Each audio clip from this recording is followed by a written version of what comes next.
আম্মা বাদ আউযু বিল্লাহি মিনাশ শাইতানির রাজীম বিসমিল্লাহির রহমানির রহিম হুন্না লিবাসুল লাকুম ওয়া আনতুম লিবাসুল লাহুন্না রব্বি ইশরাহ লি সাদরি ওয়াসসির লি আমরি ওয়াহলুল উকদাতাম মিন লিসানি ইয়াফকাহু কাওলি। আপনাদের সবাইকে স্বাগত জানাই ইসলামিক সম্ভাষণে। আসসালামু আলাইকুম ওয়া রাহমাতুল্লাহি ওয়া বারাকাতুহু। আল্লাহর দয়া, শান্তি এবং রহমত আপনাদের সবার উপরে বর্ষিত হোক। আজকে আমরা একটা বিশেষ অনুষ্ঠান করতে যাচ্ছি। অনুষ্ঠানের নাম হচ্ছে অর্ধাঙ্গিনী নাকি তিক্তাঙ্গিনী। আর এই অনুষ্ঠানে আপনারা যারা এখানে আছেন তারা আমাকে প্রশ্ন করতে পারেন বিয়ে সম্পর্কে, জীবন সঙ্গী বেছে নেওয়ার ব্যাপারে, অথবা নিকাহ সম্পন্ন করা এ ব্যাপারে প্রশ্ন করেন, অথবা বিয়ে পরবর্তী জীবন সে প্রসঙ্গে, অথবা বিবাহিত জীবন কিভাবে কাটাবেন।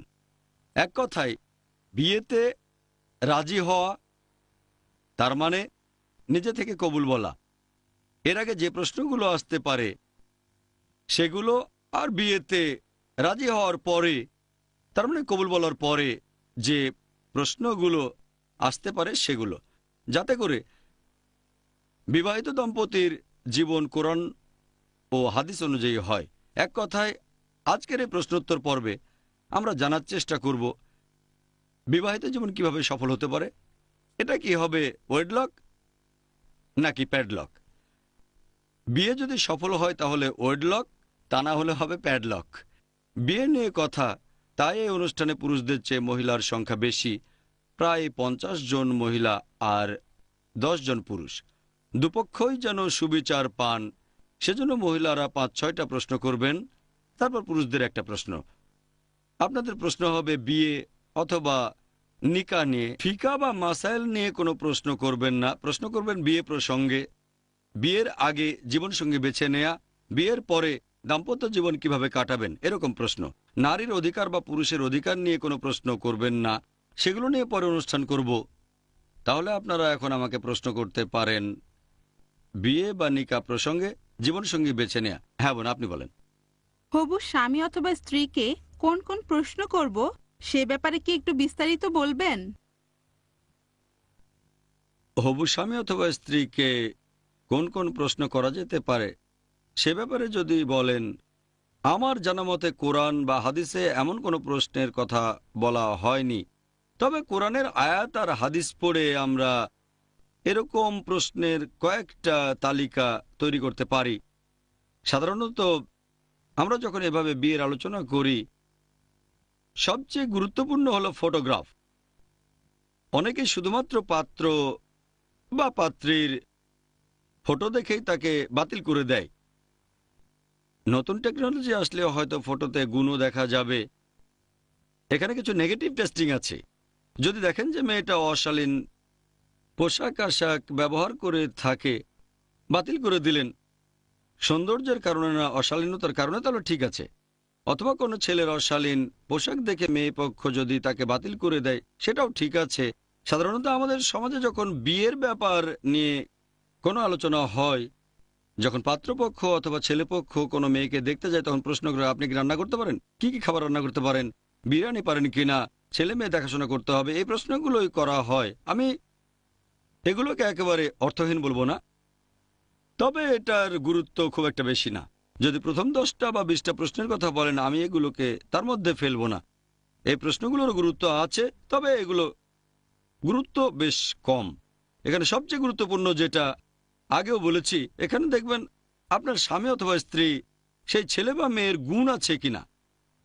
তাহলে বিভিন্ন প্রশ্ন করে বোঝার চেষ্টা করবেন সেই ছেলে অথবা মেয়েটার গুণ আছে কিনা। অন্য 3টার ব্যাপারে জানা, সৌন্দর্য, সম্পদ, আভিজাত্য, এগুলো জানা খুব সোজা। গুণ এটা জানা কঠিন। যদি জানতে চান মেয়েটা সুন্দরী কিনা, তার দিকে তাকান, তাহলে জানতে পারবেন। মতভেদ হতে পারে, তবে মাত্র কয়েক মুহূর্তের মধ্যে বলতে পারবেন যে সে সুন্দরী কিনা। খুবই সহজ। যদি জানতে চান হবু স্বামী বা স্ত্রীর সম্পদ আছে কত, তাহলে ব্যাংক ব্যালেন্স দেখেন, একটু খোঁজ খবর নেন তার কিরকম সম্পত্তি আছে, একটু খবর নিয়ে দেখেন ফাঁকিবাজি আছে কিনা, এটা লোন নেয়া নাকি তার নিজেরই এত টাকা আছে। তবে এটা সহজ, খুব সহজে বের করতে পারবেন। যদি না আপনার সাথে প্রতারণা করা হয় তাহলে সহজেই জানতে পারবেন তার সম্পদ আছে কি নেই। তৃতীয় মানদণ্ড, যে তার জন্ম কোনো অভিজাত পরিবারে হয়েছে কিনা। তাহলে সেই ছেলে বা মেয়ের বংশলতিকা দেখেন, তার বাবা মা কে। এটাও খুব সহজ। আপনার অনুমান সঠিক হবে সেই সম্ভাবনাই বেশি, ভুলের সম্ভাবনা কম। সৌন্দর্য দেখলেই আপনি বুঝতে পারবেন, সম্পদ খোঁজ নিলেই জানবেন, আভিজাত্য এই ব্যাপারেও খোঁজ নিলে জানতে পারবেন, এরপর আপনি যাচাই করতে পারবেন। তবে একটা ছেলে অথবা একটা মেয়ের মধ্যে কি পরিমাণ গুণ আছে সেটা বের করা খুব কঠিন।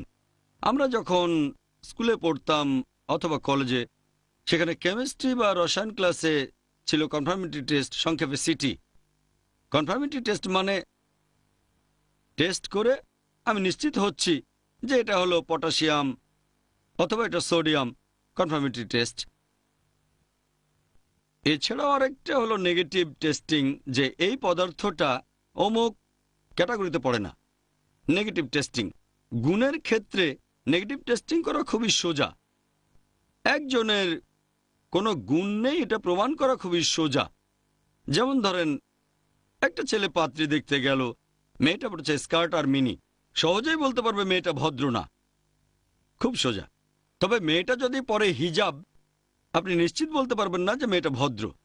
তাহলে গুণের ক্ষেত্রে নেগেটিভ টেস্টিং খুবই সোজা। জানতে পারলেন যে পাত্র মদ খায়, সে জুয়া খেলে, তাহলে নিশ্চিত সে গুণবান না, সহজ। তবে ধরেন মদ খায় না, আপনি নিশ্চিত বলতে পারবেন না যে সে গুণবান।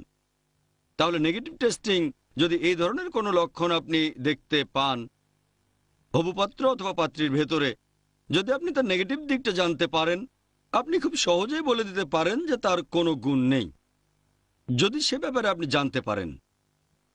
তবে আপনি মাত্র একটা গুণের ঘাটতি দেখে হবু পাত্র বা পাত্রীকে একেবারে বাতিল করে দিতে পারেন না। হতে পারে সেই অংশটা গুণের খুব সামান্য একটা পার্ট, তবে যদি তার অন্য রকম কোনো আরো গুণ থাকে, তাহলে আপনি সেই পাত্র বা পাত্রীর কথা ভাবতে পারেন, চিন্তা করতে পারেন। এখন প্রশ্নের তালিকার ব্যাপারে যদি বলতে হয়, প্রথমে সৌন্দর্য, সেটা তো আপনি তাকে দেখলেই বুঝতে পারবেন। পবিত্র কোরআনে সূরা নূর 24 নম্বর অধ্যায় 30 নম্বর আয়াতে আছে পুরুষদের হিজাবের কথা। মুমিন পুরুষদের বলো দৃষ্টি সংযত করো, লজ্জাস্থানে হেফাজত করো। নারীদের হিজাব সূরা নূর 24 অধ্যায় 31 নম্বর আয়াত। আর মুমিন নারীদের বলো তারা যেন দৃষ্টি সংযত করে লজ্জাস্থানে হেফাজত করে। জীবন সঙ্গী নির্বাচনে এই নিয়মে কিছুটা ছাড় আছে। আপনি আপনার হবু জীবনসঙ্গীর দিকে ভালো করে তাকাতে পারবেন, তাহলে প্রথম মানদণ্ডটা বেশ সহজ। এরপর আছে সম্পদ, আভিজাত্য। সম্পদের ব্যাপারটাও সহজেই জানা যায়, সম্পদের পরিমাণ জানা যায়। সবচেয়ে কঠিন হলো গুণ। আপনি বিভিন্ন প্রশ্ন করতে পারেন, আর হবু স্বামী বা হবু স্ত্রীর উত্তরের উপর নির্ভর করে আপনি পরের প্রশ্নটা করবেন। যেমন ধরেন, একটা মেয়ে কোনো একটা ছেলের ইন্টারভিউ নেবে। সাধারণত আমাদের কালচারে, সমাজের নিয়ম অনুযায়ী ছেলেপক্ষ হবুপাত্রীকে যে কোনো প্রশ্ন করতে পারে, যে কোনো প্রশ্ন করতে পারে, কোনো সমস্যা নেই। তবে মেয়ে যদি প্রশ্ন করে তাহলে লোকজন ভাববে, আরে এ তো ভালো মেয়ে না, আমাকে প্রশ্ন করছে, এই মেয়ে তো খুব বেশি কথা বলে, এত অভদ্র, তাই না? একটা ছেলের যেমন জানার অধিকার আছে, তেমনি একটা মেয়েরও আছে, তবে ইসলামিক নিয়ম মেনে চলতে হবে। আর খেয়াল রাখবেন কেউ যেন অপমান বোধ না করে। ছেলেকেই আগে প্রশ্ন করতে দেন, তাই ছেলেপক্ষকে আগে বলেন হ্যাঁ কি কি জানতে চান, সবকিছু যেন ভালোভাবে হয়। কেউ যেন না বলে আরে এ তো এক্সট্রা মডার্ন। মডার্ন হওয়া ভালো, মাশাআল্লাহ, ইসলাম একটা মডার্ন ধর্ম। তবে আমাদের সমাজে এরকম কালচার আছে, তাই ছেলেপক্ষকে আগে কথা বলার সুযোগ দিলে ভালোই হয়। অন্যদিকে ছেলেও এভাবে বলতে পারে যে আচ্ছা মেয়ে পক্ষ আগে প্রশ্ন করুক, কোনো সমস্যা নেই। তবে ছেলেরা সাধারণত আগে বলে, তাই এরকম করাটাই ভালো, তাহলে সব স্বাভাবিকভাবে চলবে। আর বেশিরভাগ প্রশ্নই, সব না হলেও বেশিরভাগই একরকম হতে পারে। যেমন ধরেন, ছেলের কথা শেষ হলে মেয়ে প্রশ্ন করতে পারে, হবুপাত্রীর কাছে প্রশ্ন করবে যে আপনি কোন ধরনের মেয়ে বিয়ে করতে চান। ইনডাইরেক্টলি বোঝার চেষ্টা করছেন, ছেলেটা যে উত্তর দেবে সেটা শুনে আপনি বলতে পারবেন সে মানুষ হিসেবে কেমন। সে হয়তো বলবে যে আমি একজন সুন্দর স্ত্রী চাই, ভালো, খুব বেশি পজিটিভ না, আবার খুব নেগেটিভও না, অথবা আমি খুব শিক্ষিত একজন স্ত্রী চাই, ভালো, সমস্যা নেই। কিন্তু সে কি গুণ নিয়ে কোনো কথা বলেছে? যদি ছেলেটা এমন শর্তের কথা না বলে তাহলে সে নিজেই গুণবান না। অনেক সময় লিডিং প্রশ্ন, অনেক সময় ইনডাইরেক্ট প্রশ্ন সঠিক উত্তর পাওয়ার জন্য। এমন প্রশ্ন হতে পারে হাজার খানেক, শুধু প্রশ্নগুলো বলেই অনুষ্ঠানটা শেষ করতে চাচ্ছি না। এরপর আপনি হয়তো তাকে প্রশ্ন করতে পারেন, হিজাব পরে না এমন মেয়েকে বিয়ে করতে রাজি আছেন? হ্যাঁ, মেয়েটা সুন্দরী হলে আমার কোনো আপত্তি নেই। তখনই বুঝতে পারবেন ছেলেটা গুণবান না। এভাবে ইনডাইরেক্ট প্রশ্ন করে আপনি হবু স্বামীর গুণ যাচাই করতে পারেন, ইনডাইরেক্ট প্রশ্ন করে। এটা একটা উপায়। এভাবে প্রশ্ন করতে পারেন যে মেয়ে নামাজ পড়ে না, তাকে বিয়ে করতে রাজি আছেন? অথবা পরবর্তীতে ডাইরেক্ট প্রশ্নও করতে পারেন। তাহলে এভাবে যাচাই করার চেষ্টা করবেন যে ছেলে বা মেয়েকে বিয়ে করতে যাচ্ছেন তার গুণের অবস্থাটা কি।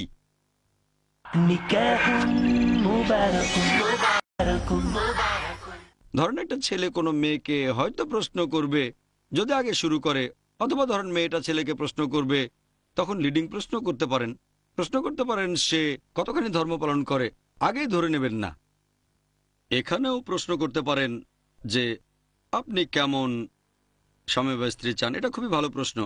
এই প্রশ্ন দিয়ে সহজে জানতে পারবেন যে অন্য পক্ষের দৃষ্টিভঙ্গিটা কেমন। মেয়েটা গুণবতী হলে কোরআন এবং সুন্নাহ অনুযায়ী উত্তর দেবে।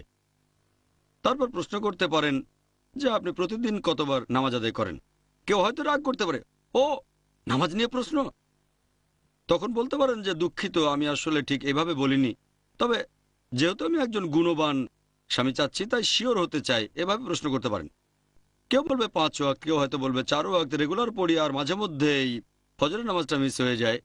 এভাবে প্রশ্ন করার সময় আপনি নিজেই বুঝতে পারবেন যে উত্তর দিচ্ছে সে কি বানিয়ে বলছে নাকি সত্যি কথাগুলোই বলছে। ধরেন এমন একটা অবস্থা যেখানে ছেলেটা উত্তর দিচ্ছে, সে তখন ভাবতে পারে মেয়েটা খুব সুন্দরী আর সে চাচ্ছে একজন গুণবান স্বামী।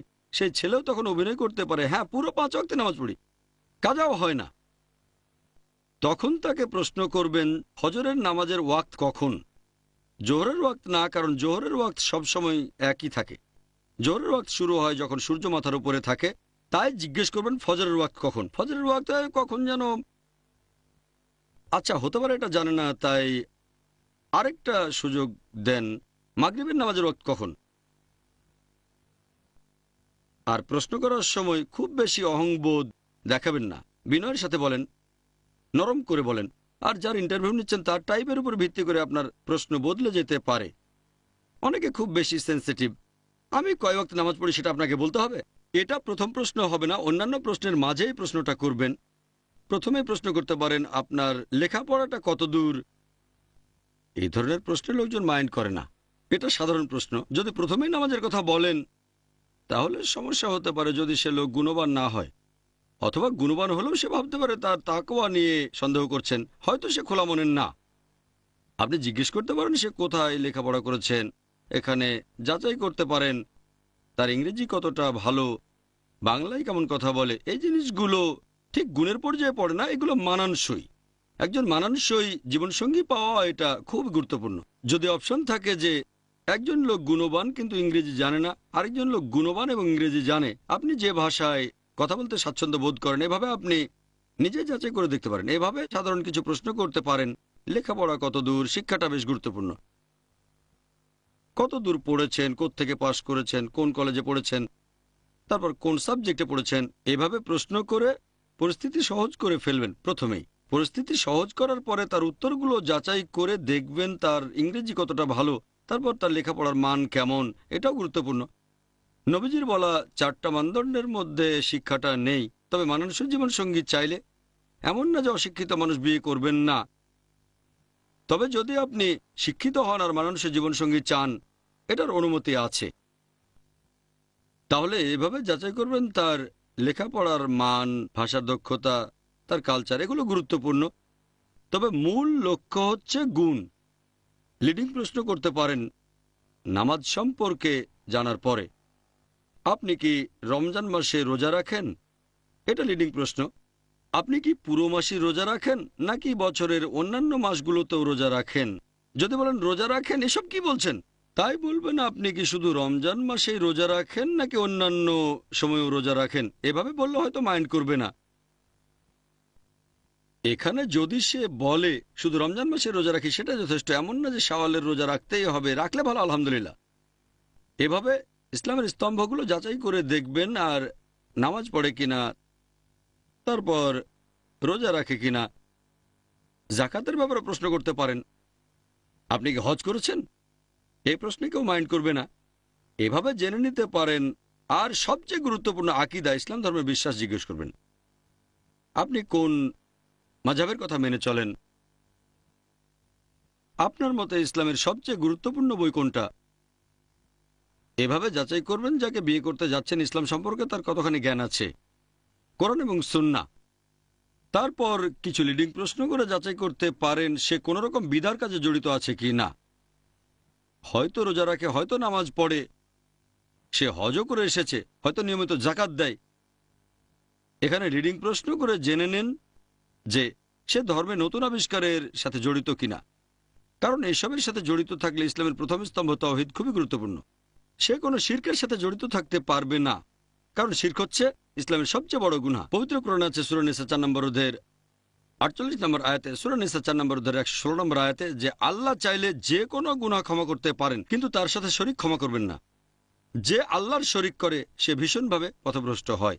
হ্যাঁ, কোনো মুসলিম জনসমক্ষে শিরক করবে না, তবে অন্য রকমের শিরকও আছে, হয়তো নিচু স্তরের একটু। এভাবে আকীদার উপরে লিডিং প্রশ্ন করতে পারেন তার চিন্তাভাবনা সম্পর্কে, দেখবেন আপনার সাথে ম্যাচ করে কিনা, আর সেটা কোরআন হাদিসের সাথেও ম্যাচ করে কিনা। প্রধান লিডিং প্রশ্নগুলো হবে গুণনী, আর উত্তরগুলো শুনে যাচাই করে দেখবেন সে যে ইসলাম মেনে চলে সেটা কি শুধু রীতিনীতি, কালচার, কোরআন এবং হাদিস মেনে। এভাবে যে উত্তরগুলো দেবে হবু স্বামী বা স্ত্রী যারা বিয়ে করতে যাচ্ছে, তাদের উত্তর হবে কোরআন হাদিসের উপর ভিত্তি করে। আপনাকে আরো দেখতে হবে সে কোনো বড় গুনার সাথে জড়িত আছে কি না। অন্তত এটা খুঁজে বের করেন, সবগুলো না পারলেও কমন যে গুনাহগুলো আছে সেগুলো জিজ্ঞেস করবেন। নামাজ, জাকাত, এরকম বিভিন্ন প্রসঙ্গ। খুন করেছে কিনা জিজ্ঞেস করবেন না, এটা দ্বিতীয় বড় গুনাহ। জাকির ভাই বলেছে এই যে প্রশ্নের লিস্ট, শিরক, তারপরে খুন, কাউকে খুন করেছেন, এখানে আপনাকে ধরে নিতে হবে যে সে কোনো খুন করেনি। তবে আপনি এভাবে বলতে পারেন, আশা করি আপনার কোনো বদ অভ্যাস নেই, প্লিজ কিছু মনে করবেন না, আমি আসলে একজন গুণবান স্বামী চাচ্ছি, তাই শিওর হচ্ছি যে আমার জীবনসঙ্গী হতে যাচ্ছে তার এমন কোনো বদ অভ্যাস আছে কিনা, যেমন মদ পান করা অথবা মাদক নেয়া, ধূমপান করে কিনা। সে বলতে পারে কোনো বদ অভ্যাস নেই, শুধু একটু ধূমপান করি। এটা নেগেটিভ, তবে কিছু ব্যাপারে ছাড় দেওয়া যায় যদি অন্যগুলো ভালো হয়। এমন না যে একটা উত্তর না হলে একেবারে বাদ। সে বলতে পারে আমি 4 ওয়াক্ত নামাজ পড়ি, ফজরটা মাঝে মধ্যে মিস হয়ে যায়, তার মানে এই না যে তাকে বাদ দিয়ে দেবেন আপনি। অথবা বললো শুধু আমি জুম্মার নামাজটা পড়ি, তাহলে একটু সমস্যা আছে। আপনি চিন্তা করেন। এভাবে উত্তর শুনে আপনি তাকে বিভিন্ন রকম প্রশ্ন করতে পারেন। বিভিন্ন উত্তর শুনে আপনি তাকে জিজ্ঞেস করতে পারেন যে আপনার মতে ইসলাম ধর্মের বাণী প্রচার করার গুরুত্ব কতখানি। যাচাই করেন সে মুসলিম হিসেবে গর্ববোধ করে কিনা, আর দেখলেই বুঝবেন তার মুখে দাঁড়িয়ে আছে কিনা। যদি মেয়ে তার হবু স্বামীকে দেখে, কোনো ছেলে যদি তার হবু স্ত্রীকে দেখে, সে দেখতে পাবে মেয়েটা হিজাব পরে কিনা। তবে আপনাকে সাবধান হতে হবে। হয়তো একটা মেয়ে পুরো হিজাব মেনে চলে, কিন্তু যখন তাকে দেখতে গেলেন তখন সে পুরোপুরি হিজাব পরেনি, হয়তো আপনাকে মুগ্ধ করার জন্য। আপনার সামনে সে চলে আসতে পারে হিজাব না পরে, সে যেটা পালন করে থাকে। হয়তো তার মাথায় ওড়না আছে কিন্তু চুল দেখা যাচ্ছে। আপনি তাকে জিজ্ঞেস করতে পারেন আপনি কি সবসময় এমন পোশাকে বাইরে বের হন, কারণ সে হয়তো আরো কঠোরভাবে হিজাব পালন করে। তাই সাবধান থাকবেন যখন ছেলে কোনো মেয়েকে দেখবে। একটা মেয়ে দেখলেই বুঝবে যে ছেলের মুখে দাঁড়িয়ে আছে কিনা। এটা হয়তো সবচেয়ে গুরুত্বপূর্ণ না, তবে গুরুত্বপূর্ণ। তার মাথা ঢাকা আছে কিনা। মাথা ঢেকে রাখা সুন্নাত, এমন না যে মাথায় টুপি না থাকলে তাকে বাতিল করে দেবেন, তবে ঢেকে রাখলে ভালো। ঢেকে রাখা মানে যে ইসলামিক, ঠিক তা নয়। হয়তো 100-র মধ্যে 1 পেয়েছে ইসলাম ধর্মে, তার মানে এই না যে ইসলামের অন্যান্য জিনিসগুলো আছে। অনেকেই মাথায় টুপি পরে কিন্তু কোরআন হাদিস থেকে অনেক দূরে থাকে। তাহলে এভাবে আপনি বিভিন্ন রকম অনেক প্রশ্ন করতে পারেন, তারপর প্রশ্ন করতে পারেন ভবিষ্যৎ নিয়ে, যে মেয়েটা ভবিষ্যতে কি হতে চায়। হয়তো সে মেয়েটা দাওয়া দিতে চায়, তাহলে আপনার স্ত্রীকে বকাঝকা করবেন না, কারণ এখানে ইন্টারভিউ নিচ্ছেন। যদি এই মেয়েকে বিয়ে করেন, যদি সে দাওয়া দিতে চায় অথবা কোনো ইসলামিক অর্গানাইজেশনে যায়, দিনে 2 ঘন্টা অনুমতি দেবেন? বলবেন না যে আমি যাব, অনুমতি দেবেন? কারণ আপনাদের এখনো বিয়ে হয়নি। যে মেয়েটাকে বিয়ে করবেন সে যদি দাওয়ার জন্য দিনে 2 ঘন্টা বাইরে থেকে অনুমতি দেবেন? যদি ফাইনাল স্টেজ পার হয়ে যায়, কথাবার্তা ঠিক হয়েছে, এনগেজমেন্ট হয়েছে, তখন আপনি বলতে পারেন বিয়ের পরে দিনে 2 ঘন্টা দাওয়া দিলে আপনি অনুমতি দেবেন, বলতে পারেন এটা পরের স্টেজে। তাহলে দেখতে হবে এটা প্রথম, দ্বিতীয় না তৃতীয় মিটিং। এভাবে প্রশ্ন করে যেতে পারেন আপনি। এখানে আরও আপনি অনেক প্রশ্ন করতে পারেন, যেমন আপনি কি করতে চান। তারপর কিছু জিনিস আছে যেগুলো ফরজ, এ ব্যাপারে প্রশ্ন করবেন সরাসরি, যে আপনি কি চান আপনার স্ত্রী হিজাব পরবে? হয়তো বলবে আমি মাইন্ড করব না। ধরেন স্ত্রী বললো হিজাব পরবে না, আপনি মেনে নেবেন? হয়তো বলবে কোনো ব্যাপার না, আপনিও বুঝলেন যে সে কোন মতাদর্শের ইসলাম ধর্মে বিশ্বাস করে। এই প্রশ্নগুলো করতে পারেন। আর প্রশ্নের লিস্ট চাইলে অনেক লম্বা করা যেতে পারে সেটা, তবে আপনাকে আগে জানতে হবে আপনার পছন্দ কি। যদি জানেন আপনি দায়ী আর দায়ী চাচ্ছেন একজন, এমন হলে জিজ্ঞেস করতে পারেন যে আপনার পেশা কি, আপনি আল্লাহ তাআলার বাণী প্রচার করার জন্য কতটা সময় ব্যয় করেন, অথবা সে একজন গড়পড়তা সাধারণ মুসলিম কি না, দিনে 5 ওয়াক্ত নামাজ পড়ে, রমজান মাসে রোজা রাখে, হয়তো হজ পালন করেছে, ধূমপান করে না, মদ পান করে না, ভালো। তবে আর অন্য কিছু কি আছে? সে কি দাওয়ার সাথে জড়িত? সে কি ইসলামের বাণী প্রচার করে? সে কি মুসলিম হিসেবে গর্বিত, নাকি সে মুসলিম হিসেবে লজ্জিত, সে লজ্জা পাচ্ছে? তার বন্ধু বান্ধবরা কিরকম? এই প্রশ্নের লিস্ট কখনো শেষ হবে না। আর এভাবে বিভিন্ন প্রশ্ন করে বের করার চেষ্টা করবেন। এরকম ইন্টারভিউ কয়েক ঘন্টা ধরে হতে পারে একবার, অথবা হতে পারে কয়েকবার। এমন কোনো নিয়ম নেই যে একটাই মিটিং হবে আর সেই মিটিং এর সময়টা কতক্ষণ। এখানে যতটা কথা বলতে পারেন, তবে প্রস্তুতি নিয়ে যান, প্রশ্নগুলো লিখে নেন, ভুলে যেতে পারেন, হয়তো আপনার মাথায় থাকবে না, তাই লিখে ফেলেন, একটা লিস্ট বানান, তারপর প্রশ্ন করেন। তার বদভ্যাস সম্পর্কে জানতে চাইবেন, কি কাজ করতে চান, আর আপনার স্ত্রী রোজগার করবে এটা আপনি মেনে নিতে পারবেন কিনা, তার মনোভাব জানার জন্য এইরকম প্রশ্নগুলো। আর কথা বলার সময় খেয়াল রাখতে হবে, তখন আপনি কথা বলবেন একজন গুণবতী মেয়ের মতো। বলবেন আমি বাসাবাড়ির গুরুত্বপূর্ণ কাজগুলো করার পরে, এমন না যে দাওয়া দেবো মানে দিনে 10 ঘন্টা দাওয়া দেবো আর বাসায় এসে শুধু আরাম করব। বাসার কাজগুলো করতে হবে, সেটাও গুরুত্বপূর্ণ। এখানে আমি সংক্ষেপে বললাম, লিস্টটা আরো বড় হতে পারে, এর কোনো শেষ নেই। অনুষ্ঠান এখানেই শেষ করছি, আর আল্লাহর কাছে দোয়া করছি তিনি যেন পথনির্দেশ দেন, যাতে করে কোরআন এবং সুন্নাহর কাছাকাছি আমরা থাকতে পারি। ওয়া আখির দাওয়ানা আলহামদুলিল্লাহি রাব্বিল আলামিন। না, তার মানে বিয়ে দেওয়া যাবে না। একজন মুমিন পুরুষ হতে পারে কৃতদাস, হতে পারে সে গোলাম, তারপরও সে সেই মুশরিক পুরুষের চেয়ে ভালো, যদিও সে তোমাকে মুগ্ধ করে। হয়তো সে সবচেয়ে সুদর্শন পুরুষ, হয়তো সে পৃথিবীর সবচেয়ে ধনী, হয়তো রিচার্ড গিয়ার অথবা কোনো রাজা। তারপরও একজন মুমিন, একজন বিশ্বাসী পুরুষ যার ঈমান আছে, সে এই মুশরিক বা মূর্তি পূজারীর চেয়ে অনেক ভালো। তাহলে কোরআনের এই আয়াত অনুযায়ী একজন মুসলিম বা মুসলিমাকে কোনো মুশরিক বা মুশরিকার সাথে বিয়ে দেওয়া নিষেধ আছে। আর এভাবে দেখলে একজন মুসলিম পুরুষ বা মুসলিম নারী কোনো মুসলিম পুরুষ বা নারীকে বিয়ে করতে পারবে না। আশা করি উত্তরটা পেয়েছেন। আসসালামু আলাইকুম। ওয়ালাইকুম আসসালাম রহমতুল্লাহ বারাকাতুহু। যদি স্বামী তার স্ত্রীকে ইসলাম আর দাওয়ার কাজে বাধা দেয়, তখন স্ত্রীর কি করা উচিত? যদি কোনো স্বামী তার স্ত্রীকে ইসলাম এবং দাওয়ার কাজে বাধা দেয়, তাহলে স্ত্রীর কি করা উচিত? প্রথমে আমাদের বিশ্লেষণ করে দেখতে হবে যে স্বামী কোন কারণে তার স্ত্রীকে ইসলাম ও দাওয়ার কাজে বাধা দিচ্ছে। যদি দেখা যায় যে এই কারণে বাসাবাড়ির কাজ কিছুই হচ্ছে না, স্ত্রী হয়তো বলছে যে আমি দাওয়া দিতে যাচ্ছি, 10 ঘন্টা বাসায় থাকতে পারবো না, সকাল থেকে সন্ধ্যা পর্যন্ত ছেলে মেয়ের দেখাশোনা, ঘরের কাজ কিছু করতে পারবো না, তাহলে স্বামী ঠিক আছে। তবে স্ত্রী যদি সব দায়িত্ব ঠিকমতো পালন করেন, যেগুলো তার কর্তব্য, যেমন বাসাবাড়ি দেখাশোনা করা, ছেলে মেয়েদের দেখাশোনা করা, অন্যান্য সব দায়িত্ব, আর তারপরে যদি স্ত্রী ইসলামিক কাজ করেন, বাড়ির কাজকর্মের কোনো ক্ষতি না করে, তাহলে স্বামীর বাধা দেওয়া উচিত না। এমন পরিস্থিতিতে স্ত্রী স্বামীকে বোঝানো দায়িত্ব নেবেন যে এভাবে ইসলামের কাজ করলে স্ত্রী এবং পরিবারের উপকার হবে, স্বামীর উপকার হবে। এতে করে তাদের সবারই উপকার হবে আখিরাতে। তাহলে এখানে স্ত্রী তার স্বামীকে বোঝানোর দায়িত্ব নেবেন যে ইসলামের বাণী প্রচার করা সব মুসলিমের জন্যই ফরজ। আল্লাহ পবিত্র কোরআনে বলেছেন সূরা আল ইমরান 3 নম্বর অধ্যায় 110 নম্বর আয়াত, কুনতুম খায়রা উম্মাতিন উখরিজাত লিন-নাস তা'মিরুনা বিল মারুফ ওয়া তানহাউনা আনিল মুনকার ওয়া তু'মিনুনা বিল্লাহ। আল্লাহ বলেছেন, তোমরা শ্রেষ্ঠ উম্মত, মানব জাতির জন্য আবির্ভূত হয়েছ। তোমরা সৎ কাজের নির্দেশ দাও, অসৎ কাজে নিষেধ করো, আর আল্লাহকে বিশ্বাস করো। আল্লাহ শ্রেষ্ঠ উম্মত বলেছেন কারণ আমরা ভালো কাজের নির্দেশ দেই, খারাপ কাজে নিষেধ করি। যদি ভালো কাজের নির্দেশ না দেই আর খারাপ কাজে নিষেধ না করি তাহলে আমরা শ্রেষ্ঠ উম্মত হওয়ার যোগ্য নই, মুসলিম হওয়ার যোগ্য নই। অন্যদের কাছে ইসলামের বাণী প্রচার করা সব মুসলিমের জন্য ফরজ। এই কথাটা আবারও আছে সূরা আসর 103 নম্বর অধ্যায় 1 থেকে 3 নম্বর আয়াত, ওয়াল আসর ইন্নাল ইনসানা লাফি খুসর ইল্লা আল্লাযিনা আমানু ওয়া আমিলুস সলিহাতি ওয়া তাওয়াসাউ বিল হাক্কি ওয়া তাওয়াসাউ বিস সাবর। অর্থাৎ মহাকালের শপথ, অবশ্যই মানুষ ক্ষতিগ্রস্ত হবে। শুধু তারা নয়, যারা ঈমান আনে, যারা সৎ কাজ করে, যারা পরস্পরকে সত্যের উপদেশ দেয়, তার মানে দাওয়া আর ইসলাহ, এবং যারা ধৈর্য আর অধ্যবসায়ের উপদেশ দেয়।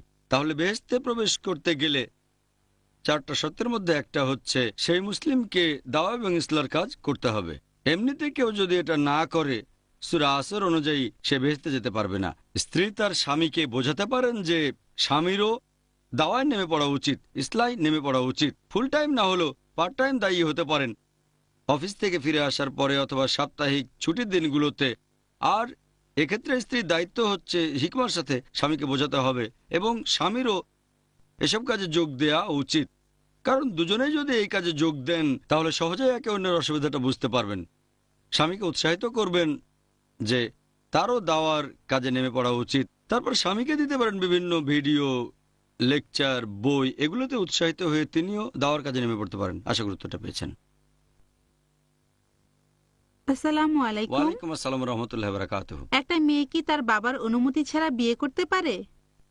বোন প্রশ্ন করলেন যে একটা মেয়ে তার বাবার অনুমতি ছাড়া বিয়ে করতে পারে কি না। বাবার অনুমতি নেওয়াটা খুবই গুরুত্বপূর্ণ।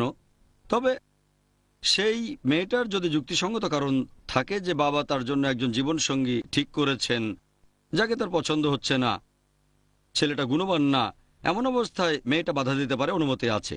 আমাদের নবীজি সাল্লাল্লাহু আলাইহি সাল্লামের একটা হাদিস আছে, এটা আছে সহিহ বুখারীতে 7 নম্বর খণ্ড, বুক অব নিকাহ 69 নম্বর অধ্যায়ের 642 নম্বর হাদিস। একজন মহিলা যার নাম খানসা বিনতে খাদেম আল আনসারিয়া, সে নবীজির কাছে আসলো। তারপর বলল যে আমার বাবা যে লোকের সাথে আমার বিয়ে দিয়েছেন তাকে আমার পছন্দ না। নবীজি তখন বিয়েটা বাতিল করে দিলেন। তার মানে বিয়ের সময়ে মেয়ের সম্মতিটাও খুবই গুরুত্বপূর্ণ, বিশেষ করে সে ধরনের ক্ষেত্রে যখন বাবার পছন্দ করা পাত্রকে মেয়ে পছন্দ করছে না, হয়তো কোরআন সুন্নাহ অনুযায়ী নয়। এরকম ক্ষেত্রে মেয়ে তার আপত্তিটা জানাতে পারে। যদি তার মনে হয় বাবার তার জন্য যাকে পছন্দ করেছে সে গুণবান নয়, অথবা সে হয়তো আরো গুণবান স্বামী খুঁজছে। আশা গুরুত্বটা পেয়েছেন। আসসালামু আলাইকুম ওয়া রাহমাতুল্লাহি ওয়া ওয়ালাইকুম বারাকাতুহু। আসসালাম ওয়া রাহমাতুল্লাহি ওয়া বারাকাতুহু। আমার প্রশ্নটা হলো নিকাহনামা জিনিসটা কি আর এখানে কি লেখা থাকে? বোন প্রশ্ন করলেন যে নিকাহনামা জিনিসটা কি আর এখানে কি লেখা থাকে। এ ব্যাপারে আগেও বলেছি, নিকাহনামা হলো বিয়ের অঙ্গীকারপত্র, একটা পবিত্র চুক্তিনামা স্বামী এবং স্ত্রীর মধ্যে। আর যখন ছেলে আর মেয়ে বিয়ে করে সেখানে তারা যে কোনো শর্ত দিতে পারে যদি সেই শর্ত ইসলামিক শরিয়া অনুযায়ী হয়। যে কোনো শর্ত আরোপ করতে পারে যতক্ষণ সেটা কোরআন এবং হাদিসের বিরুদ্ধে না যায়, কোরআন হাদিসের নিয়মের বিরুদ্ধে না যায়। যেমন ধরেন একজনের বেশি মহিলাকে বিয়ে করা এটা ঐচ্ছিক, তাহলে হবু স্ত্রী এমন শর্ত দিতে পারে যে তুমি ততক্ষণ পর্যন্ত দ্বিতীয় কাউকে বিয়ে করতে পারবে না যতক্ষণ আমি জীবিত আছি। যেহেতু একাধিক মহিলাকে বিয়ে করা ইসলামে ফরজ না, এটা ঐচ্ছিক, তাই স্ত্রী এমন শর্ত দিতে পারেন যে তার স্বামী দ্বিতীয় কাউকে বিয়ে করতে পারবে না যতক্ষণ পর্যন্ত জীবিত। তবে এটা বলতে পারবে না যে আমি চাই না আমার স্বামী নামাজ পড়ুক, কারণ নামাজ হচ্ছে ফরজ। এমন শর্ত দিতে পারবে না যে আমি চাই আমার স্বামী মদ পান করুক, মদ পান করা হারাম। একইভাবে স্বামী তার স্ত্রীর উপর শর্ত দিতে পারে যে স্বামী বলতে পারে আমি চাই তুমি আমার অসুস্থ মায়ের সেবা যত্ন করবে, এটা ঐচ্ছিক। এভাবে দুপক্ষই কিছু শর্ত দিতে পারে যেগুলো ঐচ্ছিক। তবে হারাম কিছু করতে বাধ্য করতে পারবে না, অথবা ফরজ কোনো কাজে বাধা দিতে পারবে না, তাহলে নিকানামাই হবু স্বামী আর স্ত্রীর শর্তের কথাগুলো থাকবে যতক্ষণ সেটা ইসলামিক শরিয়ার বিরুদ্ধে না যায়। আশা করি উত্তরটা পেয়েছেন। نكاح مبارك زبارك আর কোনো বোনকে প্রশ্ন করবেন? আসসালামু আলাইকুম ভাই জাকির। ওয়ালাইকুম আসসালাম রহমতুল্লাহ বারকাতুহু। আমার প্রশ্নটা হলো, হাদিসে কেন এটা বলা হয়েছে স্বামীর ক্ষেত্রে সেজদার অনুমতি দেয়া যেতে পারে, কিন্তু সেজদা তো শুধু আল্লাহর জন্য? বোন এখানে বললেন যে স্বামীর ক্ষেত্রে সেজদার অনুমতি দেয়া যেতে পারে, কিন্তু সেজদা তো শুধু আল্লাহর জন্য। আপনার বলা হাদিসটা সঠিক না বোন। নবীজি সাল্লাল্লাহু সাল্লামের হাদিসটা, যদি আল্লাহ ব্যতীত অন্য কাউকে সেজদা করার অনুমতি থাকতো তাহলে আমি বলতাম তোমরা তোমাদের স্বামীদেরকে সেজদা করো, এটাই সঠিক হাদিস। আপনি যেটা বলছেন সেটার কোনো অনুমতি নেই। আমাদের নবীজি সাল্লাল্লাহু আলাইহি ওয়াসাল্লামের হাদিসটা হলো, নবীজি বলেছেন যে যদি আল্লাহ ব্যতীত অন্য কাউকে সেজদা করার অনুমতি থাকতো তাহলে আমি বলতাম তোমরা তোমাদের স্বামীদেরকে সেজদা করো। এই হাদিসটা কোনোভাবেই এমনটা বোঝাচ্ছে না যে আমাদের নবীজি মহিলাদের উদ্দেশ্যে বলেছেন স্বামীকে আল্লাহর সাথে সমান করে দেখতে, নাউজুবিল্লাহ, এটা শিরক। এখানে আসলে স্বামীর গুরুত্বের কথা বলা হয়েছে। যেমন ধরুন আল্লাহ এই ধরনের কথা পবিত্রকরণে বলেছেন। আল্লাহ পবিত্রকরণে বলেছেন যে যদি আল্লাহ সন্তান গ্রহণ করতেন, তাদের বলো, যারা বলে আল্লাহ তাআলা সন্তান গ্রহণ করেছেন তাদের বলো, যদি আল্লাহ সন্তান গ্রহণ করতেন তাহলে আমি প্রথম তাকে সেজদা করতাম। তার মানে এই না যে আল্লাহর সন্তান আছে আর তাকে সেজদা করতে হবে। আল্লাহ তাআলার সন্তান গ্রহণের কোনো প্রশ্নই আসে না। সেজদা করা তো অনেক পরের কথা। আল্লাহ বলেছেন নবীজি তাকে সবার আগে সেজদা করতেন। একইভাবে আল্লাহ ব্যতীত অন্য কাউকে সেজদা করার প্রশ্নই আসে না। এখানে আসলে রূপক হিসেবে তুলনা করে কিছু কথা বলা হয়েছে স্বামীর গুরুত্ব কতখানি তা বোঝাতে, স্ত্রীর কাছে স্বামীর গুরুত্ব বোঝানোর জন্য। এখানে এটা বোঝানো হয়নি যে আল্লাহ তাআলার পরে সবচেয়ে গুরুত্বপূর্ণ হলো স্বামী, না। মুসলিম হিসেবে আল্লাহর পর যাকে ভালোবাসবো তিনি হচ্ছেন নবীজি। একটা হাদিস বলছে যদি আল্লাহ এবং রাসূলকে তোমার জীবনের চেয়ে বেশি ভালো না বাসো তুমি সত্যিকারের মুসলিম নও। তাহলে আল্লাহ তাআলার পরে আমরা ভালোবাসবো আমাদের নবীজিকে। তবে এই কথাটা যে যদি আল্লাহ তাআলা ব্যতীত অন্য কাউকে সেজদা করার অনুমতি থাকতো আমি বলতাম তোমাদের স্বামীদের সেজদা করো, এখানে স্বামীর গুরুত্বটা বোঝানো হয়েছে স্ত্রীর কাছে। তার মানে স্বামীকে মান্য করবেন, ভালোবাসবেন, শ্রদ্ধা করবেন, যত্ন নেবেন, যতক্ষণ সে আল্লাহ এবং তার রাসূলের বিরুদ্ধে না যায় ততক্ষণ তাকে মেনে চলবেন। এই কথাটা এভাবে বলা হয়েছে হাদিসটা যেভাবে আছে। আর এছাড়াও মেয়েদের পক্ষ নিয়ে হাদিস আছে যে সেরা মুমিন হলো সেই লোক যে পরিবারের কাছে ভালো, বিশেষ করে স্ত্রীর কাছে। তাহলে দুপক্ষেরই কথা আছে, এক পক্ষের না। আশা করি উত্তরটা পেয়েছেন। ধন্যবাদ। আর কোনো বোনকে প্রশ্ন করবেন? ভাই আসসালামু আলাইকুম ওয়া রাহমাতুল্লাহ। ওয়ালাইকুম আসসালাম রহমতুল্লাহ বারাকাতুহু। ভাই এমন ক্ষেত্রে স্ত্রী কি করবে যদি স্বামী কোনো বড় গুনাহ করে, যেমন ব্যভিচার, মদ পান করা ইত্যাদি? যদি স্বামী কোনো বড় গুনার কাজে লিপ্ত হয়, যেমন ব্যভিচার করা, মাদকদ্রব্য নেয়া, মদ পান করা, স্ত্রীকে হতে হবে ভালো মহসেনা, তার মানে শয়তানের বিরুদ্ধে দুর্গ। আর স্বামীকে সেই বড় গুনার কাজ থেকে বিরত রাখতে হবে। স্ত্রী বিভিন্ন উপায়ে তার স্বামীকে এরকম বড় ধরনের কোনো গুনার কাজ থেকে বিরত রাখতে হবে, যেমন মদ পান করা। স্ত্রীকে যথাসাধ্য চেষ্টা করতে হবে আর প্রথমে খুঁজে বের করতে হবে যে স্বামী কেন গুনার কাজে লিপ্ত হলো, যেমন মদ পান করা, তার খারাপ কোনো সঙ্গী আছে নাকি। তখন স্বামীকে অনুরোধ করতে পারেন তোমার বন্ধু বদলাও, সঙ্গীদের বদলাও। এভাবে চেষ্টা করলে সে খারাপ কাজ থেকে ফিরতে পারে। আবার কেউ যদি কারো স্বামী যদি ব্যভিচারে লিপ্ত হয়, এখানেও আপনি আগে কারণটা খুঁজে বের করেন। হয়তো এখানেও কারণটা খারাপ সঙ্গ অথবা কোনো খারাপ কাজে লিপ্ত হওয়া। এসব ক্ষেত্রে স্ত্রীকে যেটা করতে হবে যে তাকে হতে হবে মহসেনা, শয়তানের বিরুদ্ধে দুর্গ, আর যথাসাধ্য চেষ্টা করবেন যাতে করে স্বামীকে পাপ কাজ থেকে ফিরিয়ে আনতে পারেন। যদি ব্যাপারটা এভাবেই চলতে থাকে আর স্ত্রী হয়তো অনেকভাবে স্বামীকে ফেরানোর চেষ্টা করেছেন, তখন একটা সিদ্ধান্ত নিতে হবে যে এখান থেকে ফিরে আসার উপায় নেই।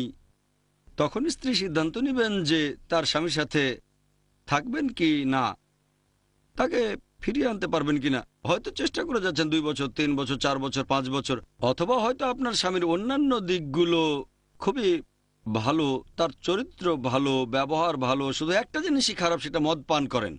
তার অন্য সবকিছুই খুবই ভালো, খুবই চমৎকার। এ ধরনের ক্ষেত্রে আপোষ করতে পারেন। তারপরও চেষ্টা করেন আপনার স্বামী যেন মদ ছেড়ে দেন।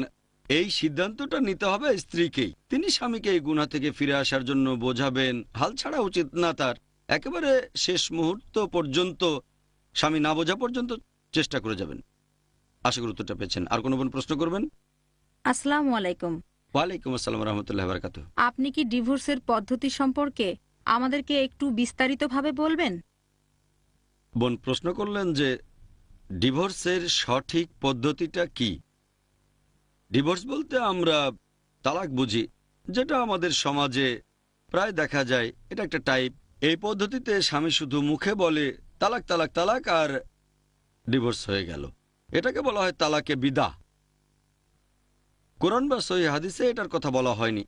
এটা বাদে আরেক ধরনের ডিভোর্স মুসলিম সমাজে দেখা যায়, যেখানে স্বামী ডিভোর্স দেয়, এক মেনস্ট্রুয়াল সাইকেল অপেক্ষা করে, তারপর আবার ডিভোর্স দেয়, আরেক মেনস্ট্রুয়াল সাইকেল অপেক্ষা করে, তারপর আবার ডিভোর্স দেয়। এটাকে বলা হয় তালাকে হাসান। এটা ভালো তালাক। তবে সঠিক তালাক হলো তালাকে আহসান, সবচেয়ে সেরা তালাক। এটার কথা কোরআন এবং সহিহ হাদিসে বলা হয়েছে। কোরআনের অনেক আয়াতেই তালাকের কথা বলা হয়েছে। সূরা তালাক 65 নম্বর অধ্যায় 2 থেকে 7 নম্বর আয়াতে আছে। সূরা বাকারা 2 নম্বর অধ্যায় 228 থেকে 242 নম্বর আয়াতে আছে। এখানে বিস্তারিত আছে। সাধারণত যখন কোনো বিষয়ে স্বামী এবং স্ত্রীর মধ্যে মতভেদ হয়, তাদের নিজেদেরই এই সমস্যার সমাধানটা করে নেওয়া উচিত। ধরেন, স্ত্রী রান্নার সময় তরকারিতে অতিরিক্ত লবণ দিল। স্বামীর পছন্দ না হলে নিশ্চয়ই বলবে না তালাক তালাক তালাক। বেশি লবণ পছন্দ না হলে স্ত্রীকে সেটা বলেন, সমস্যার সমাধান হয়ে যাবে। সবচেয়ে ভালো নিজেরা বসে আলোচনা করেন, সবচেয়ে ভালো। যদি আলোচনা করে সমাধান না হয়, পবিত্র কোরআন বলছে সূরা নিসা 4 নম্বর অধ্যায়ের 35 নম্বর আয়াতে যে স্বামীর পরিবার থেকে একজন লোক থাকবে আর স্ত্রীর পরিবার থেকে একজন লোক থাকবে। পরিবারের সবাই একসাথে বসবে, তারপর স্বামীর পক্ষ থেকে একজন লোক, স্ত্রীর পক্ষ থেকে একজন লোক, তারা একসাথে বসবে, তারপর আলোচনা করবে। বিয়ে একটা গুরুত্বপূর্ণ ব্যাপার, আর দাম্পত্য জীবনে অনেক চড়াই উতরাই থাকে। তারা আলোচনা করে একটা সমাধানে আসতে পারেন। তারপরও সব দিক থেকে চেষ্টা করা হলো, স্বামী স্ত্রী আলোচনা করেছে, পরিবার থেকেও আলোচনা হয়েছে, 2 জন লোক ছিল, তারপরও কোনো সমাধান হলো না, তখন একেবারে শেষ উপায় হিসেবে ডিভোর্স দেয়া যেতে পারে। আর ডিভোর্স দেওয়ার সময় এটা খুবই গুরুত্বপূর্ণ যে স্বামী যখন স্ত্রীকে তালাক দিচ্ছে তখন 2 জন সাক্ষী থাকবে। যখন সে বলবে তালাক, পবিত্র কোরআন বলছে সূরা বাকারার 2 নম্বর অধ্যায়ের 228 নম্বর আয়াতে যে ডিভোর্স দেওয়ার পর তালাকপ্রাপ্তা স্ত্রী 3 রজস্রাবকাল অপেক্ষা করবে বা 3 মাস। যখন এভাবে ডিভোর্স দেওয়া হয় তখন ইদ্দা মানে প্রতীক্ষার সময়, এই সময়টা অপেক্ষা করা হয়, অন্তর্বর্তী সময়। সেখানে 3 মাস ধরে স্বামী এবং স্ত্রী তারা একসাথেই থাকবে, কিন্তু তাদের মধ্যে কোনো সম্পর্ক থাকবে না। এটাকে অনেকটা ট্রায়ালের মতো বলা যায়। একে অপরকে ছাড়া কি থাকতে পারবে? হয়তো 2 সপ্তাহ পরে বলবে, ও আমি শুধু রাগের মাথায় তালাক বলেছি, ব্যাপারটা তো আসলে খুব সামান্য ছিল, আমার জামাটা ঠিকভাবে ইস্ত্রি করেনি, ভুলটা আসলে আমার। এভাবে তারা আবার মিলে যেতে পারে, আবার একসাথে বসবাস করতে পারে। তাহলে এখানে অপেক্ষা করতে হবে 3 মাস। আর এই 3 মাসে যদি স্বামী স্ত্রীর মনোমালিন্য কেটে যায়, মতের মিল হয়, তাহলে স্বামী স্ত্রী হিসেবেই বসবাস করতে পারবে। যদি 3টা রজস্রাবকাল পার হয়ে যায়, তারপরও দুজনেই আলাদা হয়ে যেতে চায়, তাহলে তারা ন্যায়সঙ্গতভাবে আলাদা হতে পারে। তারা একে অন্যের সাথে ঝগড়া করবে না, একে অন্যকে দোষ দেবে না, জনসমক্ষে অন্যের নামে বদনাম করবে না, ভদ্রভাবে সম্মান দেখিয়ে আলাদা হয়ে যাবে। আর পবিত্র কোরআন বলছে সূরা বাকারা 2 নম্বর অধ্যায় 229 নম্বর আয়াতে যে স্বামীর দেয়া উপহারগুলো ফেরত নেওয়া উচিত না, সেগুলো স্ত্রীকে দিয়ে দেওয়াই ভালো। আর যদি আলাদা হয়, ধরেন 2 বছর পরে স্বামীর মনে হলো যে আমি ভুল করেছি, তাহলে আবার একই মহিলাকে বিয়ে করতে পারে। পবিত্র কোরআন বলছে সূরা বাকারা 2 নম্বর অধ্যায় 232 নম্বর আয়াতে মহিলারা তাদের প্রাক্তন স্বামীকে বিয়ে করতে চাইলে বাধা দিও না। তার মানে মানুষের মধ্যে ভুল ধারণা আছে, যাকে ডিভোর্স দেওয়া হয় তাকে আর বিয়ে করা যায় না। তারা বলে যে এখানে করতে হবে হালালা। হালালা কি জানেন? হালালা মানে স্ত্রীকে আরেকজনের সাথে বিয়ে দেওয়া হবে, এতে করে সে বৈধ হবে। ইসলাম ধর্মে এটার কোনো অনুমতি নেই। ইসলামিক নীতি অনুযায়ী কোরআন পড়লে দেখবেন প্রথমবার ডিভোর্স দেওয়ার পরেও স্বামী এবং স্ত্রী আবার বিয়ে করতে পারে ইদ্দার সময়ের পরে, তবে তারা নতুন নিকাহনামা আর নতুন মোহর অনুযায়ী বিয়ে করবে। এভাবে বিয়ে করার পরে আবারও যদি সমস্যা হয়, আবারও সেই একই পদ্ধতি, স্বামী স্ত্রী প্রথমে আলোচনা করবে, তারপর সালিশ ডাকবে। ডিভোর্স দিতে হলে দুজন সাক্ষী লাগবে, তারপর আলাদা হয়ে যাবে। যদি 2 বছর পরে তারা মীমাংসা করতে চায় তাহলে আবার বিয়ে করতে পারে, তবে নতুন নিকাহনামা নতুন মোহর। আবার সমস্যা হলে আবার আলাদা হতে পারে, তবে এটাই হলো একেবারে শেষ সুযোগ। পবিত্র কোরআনের সূরা বাকারা 2 নম্বর অধ্যায় 229 নম্বর আয়াত বলছে, এই তালাকের অনুমতি আছে 2 বার, তৃতীয়বারের পর আর হবে না। প্রথম 2 বার ডিভোর্সের পরে আবার বিয়ে দিতে পারেন, তবে তৃতীয়বার ডিভোর্স দিলে আর বিয়ে করা যাবে না, যদি না স্ত্রী আরেকজনকে বিয়ে করে সেটাকে আইনসিদ্ধ করে। এখানে মানুষজন নিয়ে এসেছে এই হালালা। যদি আমি রাগের মাথায় বলে ফেলি তালাক তালাক তালাক, তারপর অনুতাপ করি, তখন স্ত্রীকে আরেকজনের সাথে বিয়ে দেওয়া হবে। এর একদিন পরে তারা ডিভোর্স দেবে, আরেকজনকে বিয়ে করে আইন সিদ্ধ করবে, একদিন পরে ডিভোর্স দিয়ে আগের স্বামীকে বিয়ে করবে। এটা পুরোপুরি হারাম, এটা একেবারে হারাম। ইসলামে এটা নিষিদ্ধ। এরকম প্ল্যানও করতে পারবেন না। যেটা বলা হয়েছে, যদি স্বামী স্ত্রীর বিয়ে হয় তারপর ডিভোর্স দিল আবার বিয়ে করলো, এই বিয়ে করাটা ছেলে খেলা না। এটা তো পুতুলের বিয়ে না যে আপনি 2টো পুতুলের বিয়ে দিলেন, তারপর ভেঙে দিলেন, আবার বিয়ে দিলেন। যদি এভাবে 3 বার বিয়ে দেন তাহলে সেটা আর বদলানো যাবে না। আমার মনে আছে ছোটবেলায় আমার মা বলতেন, বাইরে গেলে ডালাটার দামটা জানতে পারবে। আমি ভাবতাম ডালাটা কি? আসলে ডাল আর আটা, বাইরে বের হলেই ডাল আটার দামটা জানতে আপনারা পারবেন। আমি ভাবতাম ডালাটা কি, হয়তো নতুন কোনো জিনিস, ডালাটা। পরে বুঝতে পারলাম এটা হলো ডাল আর আটা। বাইরে বের হয়ে বাজারে গেলে জানবেন যে ডাল আটার দামটা আসলে কত। সেরকম এটা কোনো ছেলে খেলা না যে অনেক হয়েছে, একবার বিয়ে, তারপর ডিভোর্স, আবার বিয়ে, আবার ডিভোর্স, শেষ, এবারে অন্য কাউকে বিয়ে করো। তখন যদি আরেকজনকে বিয়ে করে সেই স্ত্রী, তখন সে হয়তো বুঝতে পারবে যে আমার প্রথম স্বামী দিনে 5 ঘন্টা সময় দিত, এই স্বামী তো 2 ঘন্টা সময় দেয় না, প্রথম স্বামী আমার ভালো ছিল। এভাবে যদি নতুন কাউকে বিয়ে করে তখন সে হয়তো বুঝতে পারবে যে বিয়েটা আসলে ঠিক হয়নি, ভুল হয়েছে।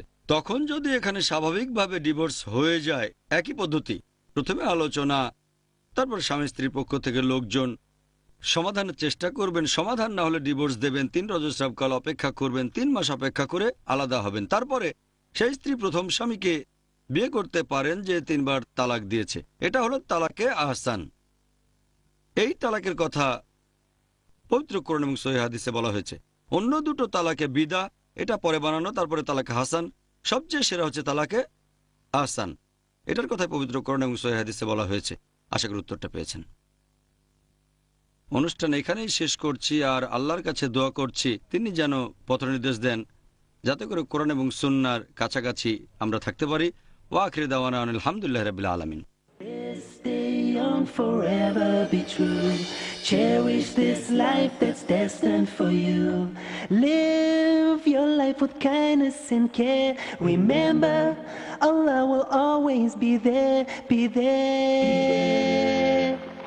نكاح مبارك زواج مبارك النكاح من سنتي ما قال النبي والصحيح نكاح مبارك نكاح والسلام على رسول الله وعلى آله وصحبه أجمعين أما بعد أعوذ بالله من الشيطان الرجيم بسم الله الرحمن الرحيم هن لباس لكم وأنتم لباس لهن رب اشرح لي صدري ويسر لي أمري واحلل عقدة من لساني يفقهوا قولي।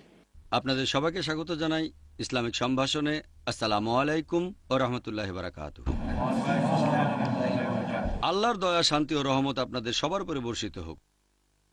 আমাদের আজকের এই বিশেষ অনুষ্ঠান, যার নাম অর্ধাঙ্গিনী নাকি তিক্তাঙ্গিনী?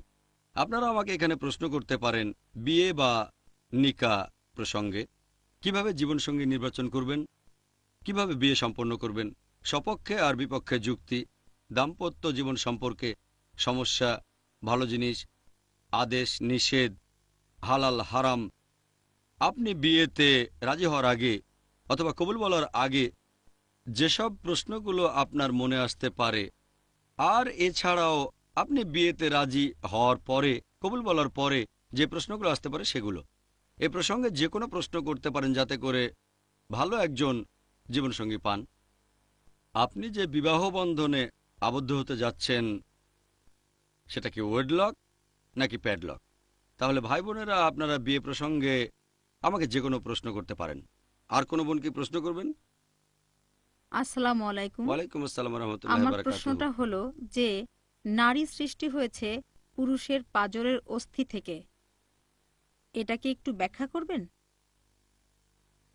বোন, আপনি প্রশ্ন করলেন একটা হাদিস নিয়ে। এটা সহিহ হাদিস আছে সহিহ বুখারীতে 4 নম্বর খণ্ড, অধ্যায় নবী রাসূলদের গল্প 3331 নম্বর হাদিস। নবীজি বলেছেন যে নারী সৃষ্টি হয়েছে পাঁজর থেকে, আর পাঁজরের সবচেয়ে জটিল হলো এর উপরের অংশ। আপনি যদি এই অংশে একটু জোরে চাপ দেন, এটা ভেঙে যাবে। সেজন্য আমাদের নবীজি বলেছেন যে স্ত্রীর সাথে ব্যবহারের সময় সহনশীল হতে হবে। আরেকটা হাদিসে বলা হয়েছে যে বিবি হাওয়া সৃষ্টি হয়েছেন আদমের পাঁজর থেকে। আল্লাহ দুজনকে শান্তিতে রাখুন, এরকম হাদিসের ভিত্তিতে বলা হয়। এখন এই হাদিসের অর্থটা কি? বোন, হাদিসের একটা অংশ বললেন, পুরো হাদিসটা হচ্ছে যে নারী সৃষ্টি হয়েছে পুরুষের পাঁজর থেকে, আর পাঁজরের সবচেয়ে জটিল হলো এর উপরের অংশ। এখানে একটু জোরে চাপ দিলেই পাঁজরটা ভেঙে যাবে। সেজন্য আপনারা স্ত্রীদের প্রতি দয়া এবং সহানুভূতি দেখাবেন, তাহলে তার সাথে ভালো ব্যবহার করবেন, সদাই ব্যবহার করবেন। পুরো হাদিসটা বলছে স্ত্রীর সাথে ভালো ব্যবহার করো। এখন আমাদের নবীজি কেন এই কথা বলেছেন যে নারী সৃষ্টি হয়েছে পাঁজর থেকে, আর সবচেয়ে জটিল হলো পাঁজরের উপরের অংশ? অনেক মানুষ মনে করে যে এটা একটা নেগেটিভ হাদিস, নারীদের ছোট করা হয়েছে, নারীদের বানানো হয়েছে পাঁজরের জটিল অংশ থেকে, তার মানে কি মেয়েরা খুব জটিল? এই কথাটা অনেকের জন্য সমস্যা হয়ে যায়। এখন এই হাদিসের অর্থটা কি? আমি একজন মেডিকেল ডাক্তার, আমি জানি যে এই পাঁজর মানুষের শরীরের গুরুত্বপূর্ণ অংশ। পাঁজরের হাড় আমাদের ফুসফুসকে ঢেকে রেখে রক্ষা করে, আর পাঁজরের বাঁকা হাড়ের কারণে এটা সম্ভব। হাড়গুলো সমান হলে এটা সম্ভব হতো না। পাঁজরের হাড়গুলো বাঁকা খাঁচার মতো কাজ করে, বর্মের মতো কাজ করে, আর পাঁজরের এই বাঁকা হাড়ের কারণে এটা রক্ষা করে হার্টকে, তারপর রক্ষা করে ফুসফুসকে। পাঁজরের হাড় বেশ নমনীয়, অনেক ফ্লেক্সিবল। আমাদের শরীরে ধাক্কা লাগলে পাঁজর সেটা সামলায়। পাঁজরের হাড়গুলো যেহেতু বাঁকানো, সেজন্য এটা সম্ভব। পাঁজর যদি বাঁকানো না হতো তাহলে এটা রক্ষা করতে পারতো না আমাদের হার্টকে, খুবই গুরুত্বপূর্ণ অঙ্গ, তারপর ফুসফুসকে। তাই মহিলারা এই ব্যাপারটাকে নেগেটিভভাবে নেবেন না, বরং পজিটিভভাবে নেন। একটা ব্যাপারকে আপনি কিভাবে দেখছেন সেটাই গুরুত্বপূর্ণ। আপনি আশাবাদী হতে পারেন, হতাশাবাদীও হতে পারেন। আমি আশাবাদী মানুষ। ব্যাপারটা কিন্তু আসলে নেগেটিভ না। আপনি নারীদের অধিকারের ব্যাপারে সচেতন থাকবেন। কেন? যেমন ধরেন, আপনাদের একটা উদাহরণ দিচ্ছি। আল্লাহ সুবহানাহু ওয়া তাআলা নারী জাতিকে দিয়েছেন স্নেহ আর ভালোবাসার ক্ষমতা। মা হিসেবে মহিলাদের যেরকম স্নেহ ভালোবাসার ক্ষমতা আছে, সেটা বাবার মধ্যে নেই। সেজন্য মায়ের প্রতি সম্মান বাবার সম্মানের 3 গুণ বেশি। এখন যেহেতু মহিলাদের মধ্যে এই ইমোশনাল অনুভূতিটা রয়েছে, যাতে করে সে একজন ভালো মা হতে পারে। কিছু নেগেটিভ দিকও আছে। নেগেটিভ দিকটা হচ্ছে, যেহেতু সে ইমোশনাল, বেশি আবেগপ্রবণ, তাই তার হিস্টেরিক্যাল হওয়ার সম্ভাবনাটাও অনেক বেশি। পুরুষদের সম্ভাবনা কম। এখানে পজিটিভ আছে, নেগেটিভও আছে, তবে নেগেটিভের চেয়ে পজিটিভ বেশি। পজিটিভ হচ্ছে সে একজন ভালো মা হতে পারবে, সন্তানের যত্ন নিতে পারবে। নেগেটিভ দিক হচ্ছে হিস্টেরিয়া হতে পারে, এমন না যে সব মহিলা হিস্টেরিক্যাল। পুরুষদের তুলনায় মহিলাদের হিস্টেরিয়া হওয়ার সম্ভাবনা বেশি। তারপরও হয়তো খুবই কম পার্সেন্টেজ সব মহিলাই মা হতে পারেন, তবে হিস্টেরিয়া সব মহিলার মধ্যে নেই। এখানেও একই ব্যাপার, যেহেতু আমাদের পাঁজরের হাড় বাঁকানো, তাই উপকারিতা বেশি। নেগেটিভ দিক হলো হাড়টাকে সোজা করতে গেলেই ভেঙে যাবে। এখন মহিলাদের তুলনা করা হয়েছে পাঁজরের সাথে। পজিটিভ হচ্ছে সে ভালো মা হতে পারে, যত্ন নিতে পারে, হতে পারে মোহসেনা, পবিত্রকরণ বলছে। তবে সাবধান থাকবেন, তার সাথে ভালো ব্যবহার করবেন, ন্যায় বিচার করবেন, তার উপর বেশি প্রেশার দেবেন না। বেশি ইমোশনাল হলে হিস্টেরিক্যাল হয়ে যেতে পারে যদি বেশি প্রেশার দেন। এখন আমার মত অনুযায়ী এটা একটা পজিটিভ হাদিস। তবে কিছু কিছু বিশেষজ্ঞ আর অমুসলিম অনেকেই এই হাদিসটা বিকৃত করে তুলে ধরে, ইসলামের নিন্দা করে, আর মুসলিম মহিলাদের অনেকে মনে করে ও হ্যাঁ তাই তো, এখন কি করব, এভাবে তারা আবারও হিস্টেরিক্যাল হয়ে যায়। পজিটিভ নেগেটিভ দুটোই আছে। দেখবেন পজিটিভটা, আমার মতে এটা পজিটিভ হাদিস। এটা মহিলাদের জন্য সম্মান যে তাদেরকে পাঁজরের হাড়ের সাথে তুলনা করা হয়েছে। এই পাঁজর শরীরের গুরুত্বপূর্ণ অংশগুলোকে রক্ষা করে, বিভিন্ন গুরুত্বপূর্ণ অঙ্গ যেমন হার্ট। নারী হলো মহসেনা, শয়তানের বিরুদ্ধে দুর্গ, এটা কোরআনে অনেকবার বলা হয়েছে। সূরা নিসা 4 নম্বর অধ্যায় 24 নম্বর আয়াতে, সূরা নিসা 4 নম্বর অধ্যায়ের 25 নম্বর আয়াতে, সূরা মাইদা 5 নম্বর অধ্যায়ের 5 নম্বর আয়াতে, সূরা নূর 24 নম্বর অধ্যায় 4 নম্বর আয়াতে, সূরা নূর 24 নম্বর অধ্যায় 33 নম্বর আয়াতে, আরো অনেক জায়গায় আছে। আশা করি উত্তরটা পেয়েছেন। কোনো ভাই কি প্রশ্ন করবেন? আসসালামু আলাইকুম। ওয়ালাইকুম আসসালাম। আমরা ইদানিং দেখি যে লোকজন ইন্টারনেটে তাদের জীবনসঙ্গী খোঁজে, অনেক সময় খোঁজাখুঁজি করে ফেসবুকে। অনেক সময় দেখা যায় তারা না মাহরামদের ফ্রেন্ড লিস্টে অ্যাড করছে। যদি জিজ্ঞাসা করেন এটা কেন করছেন, তারা তখন বলে এদের অ্যাড করছি দাওয়া অথবা ইসলা দেওয়ার জন্য। তারপর আমরা দেখি যে মুসলিম মহিলারা ছবি আপলোড করছে। এই কাজগুলো করা কতখানি সঠিক? ভাই খুব সুন্দর প্রশ্ন করেছেন। ইসলামিক দৃষ্টিতে এটা কতখানি সঠিক যে যারা জীবন সঙ্গী খুঁজছে, হবু স্বামী অথবা হবু স্ত্রী ইন্টারনেটে ফটো আপলোড করছে, সেটা সে জীবন সঙ্গী খোঁজার জন্য অথবা দাওয়া দেওয়ার জন্য ইত্যাদি ইত্যাদি। আমার মতে যদি তারা ইসলামিক শরিয়ার কোনো নিয়ম না ভাঙে, অনেক ক্ষেত্রেই এই উত্তর দেয়া যায়, এমনকি এই ব্যাপারেও নিয়ম না ভাঙা, ইসলামিক শরিয়ার নিয়ম না ভাঙলে সমস্যা নেই। তবে এখানে বুঝতে হবে, একজন পুরুষ ইন্টারনেটে ফটো আপলোড করছে, আচ্ছা মেনে নিলাম, কিন্তু প্রশ্ন হলো তার ফটো দেওয়া লাগবে কেন? সে কেন ওয়েবসাইটে ফটো আপলোড করবে, এটাই হচ্ছে প্রশ্ন। দেওয়ার জন্য হোক বা অন্য কোনো কারণে। এখন যদি জীবন সঙ্গী খোঁজার ব্যাপারটা নিয়ে বলেন, একটা ছেলে ফটো দিচ্ছে, সমস্যা নেই। তবে মেয়েরা, আমার মতে এটার অনুমতি নেই। জীবন সঙ্গী খোঁজার জন্য ইন্টারনেটে কোনো মেয়ের ফটো দেওয়ার অনুমতি একেবারেই নেই। ব্যক্তিগতভাবে কেউ যদি তার বাবা মার কাছে, বন্ধুর কাছে, ইসলামিক অর্গানাইজেশনে এসে ফটো পেল, তাহলে সমস্যা নেই। এখানে কিছু বিধিনিষেধ আছে। খেয়াল রাখবেন যে এরকম ক্ষেত্রেও যখন একটা মেয়ে তার ফটো দিচ্ছে, প্রস্তাবটা বাতিল হলে ফটোটা যেন সে ফেরত পায়। অনেকের কাছে ফটো দেবেন না।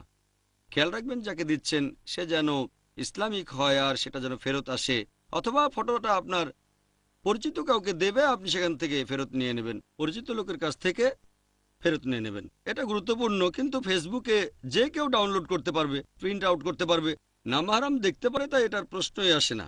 ম্যাগাজিন, এটা তাও চলে।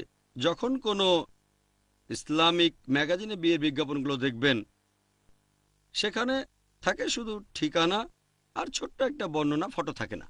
উচ্চতা লেখা থাকে, গায়ের রং, পছন্দ অপছন্দ, এরকম হলে কোনো সমস্যা নেই। কিন্তু ওয়েবসাইটে গেলে আরো অনেক কিছু দেখবেন, সেখানে আপনি চ্যাট করতে পারবেন।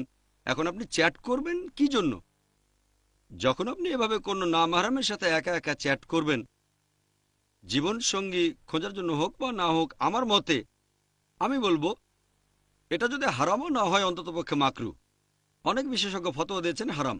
শীর্ষস্থানীয় আলেম অনেকে বলেছেন এটা হারাম, মেয়েদের চ্যাট করা। মাহরামের সাথে চ্যাট করলে ঠিক আছে, তা না হলে হারাম, অনেকেই বলেছেন। এই ব্যাপারে বিস্তারিত বলছি না। আমার মতে হারাম না হলো মাকরু। এমনকি যখন কেউ দাওয়া দিচ্ছেন, তখন কোনো লোক যদি তার ফটো ইন্টারনেটে আপলোড করে আর বিভিন্ন জায়গায় দাওয়া দেয়, আপনি যদি নাম গোপন রাখেন আর সেটা বজায় রাখেন, আপনার অনেকগুলো পরিচয়, আর এভাবে দাওয়া দিচ্ছেন, কিছু কিছু ক্ষেত্রে গ্রহণযোগ্য। কিন্তু দাওয়া দেওয়ার সময় যদি বলেন আমার এই হলো পরিচয়, আমি অমুক কাজ করি, আমি দাওয়ার কাজে নেমেছি, এখন আসলে হয়তো অন্যরকম, সেজন্য বলেছিলাম পুরুষ কথা বলবে পুরুষের সাথে, মহিলা মহিলার সাথে, পুরুষ আর মহিলা আলাদা। আপনি বলছেন দাওয়া দিচ্ছেন, এভাবে অনেকের সাথে চ্যাট করবেন, হয়তো বসে আছেন একটা রুমের ভেতরে, বন্ধ রুমে চ্যাট করলে তৃতীয় জন হলো শয়তান। কম হোক বেশি হোক, নেটে তো এমনই হয়ে থাকে। এভাবে চ্যাট করতে করতে একসময় দেখা করবেন, আর এরকম অনেক ঘটনায় আছে। চ্যাটিং চ্যাটিং, ও লন্ডন, সমস্যা নেই। এরপর একদিন, ও তুমি লন্ডনে আসবে, আচ্ছা কবে আসছো, তোমার ফ্লাইট নাম্বার কত, ঠিক আছে আমি এয়ারপোর্টে থাকবো। এরকম অনেক ঘটনা আছে, মুসলিম আছে অমুসলিম আছে। মানুষের স্বভাবটাই আসলে এরকম। আমি তাদের সাথে একমত যারা বলেন বিপরীত লিঙ্গের ক্ষেত্রে অনুমতি নেই। হ্যাঁ, কিছু ইনফরমেশন লাগবে, ওয়েবসাইটে গিয়ে ডাউনলোড করেন ব্যাস। কিন্তু চ্যাটিং, যদি এমন হয় মহিলা আর মহিলা চ্যাট করছে, সমস্যা নেই, পুরুষ পুরুষের সমস্যা নেই। আর বিয়ে সংক্রান্ত ওয়েবসাইটে আমি এটার পক্ষে নই। হারাম না হলেও এটা মাকরু, এটা নিশ্চিত। এছাড়াও এখানে আপনি কোনো গ্যারান্টি কি পাচ্ছেন? চ্যাট করছেন মানে এখানেই সর্বনাশের শুরু, এখানেই শুরু হচ্ছে। চ্যাট করলে পছন্দ করা শুরু করবেন, পরে যখন সামনাসামনি দেখবেন दिल लगा गधी से परी क्या चीज है, वही इधर है। তারপর অন্য লোকজন দেখে অবাক হয়ে যাবে। কিভাবে পরিচয়? পরিচয় হয়েছে ইন্টারনেটে। কোথায় থাকে? ইংল্যান্ডে। কোথায় থাকে? আমেরিকা। কি প্রথমেই ঘনিষ্ঠতা হয়েছে? এটা ইসলামিক ঘনিষ্ঠতা না, বিপরীত লিঙ্গের ঘনিষ্ঠতা। এটা আসে যখন দেখা করবেন, তখন ভাববেন এটা কি, ইসলামিক কি আছে? কিছুই নেই, কিছুই নেই, কিন্তু ঘনিষ্ঠতা আছে। তখন বাবা মায়ের অবাধ্য হবেন, আত্মীয় স্বজনের কথা শুনবেন না, আর এটা খুবই কমন। সেজন্য আমি এটার বিরুদ্ধে। জানা খারাপটা অজানা খারাপের চেয়ে ভালো।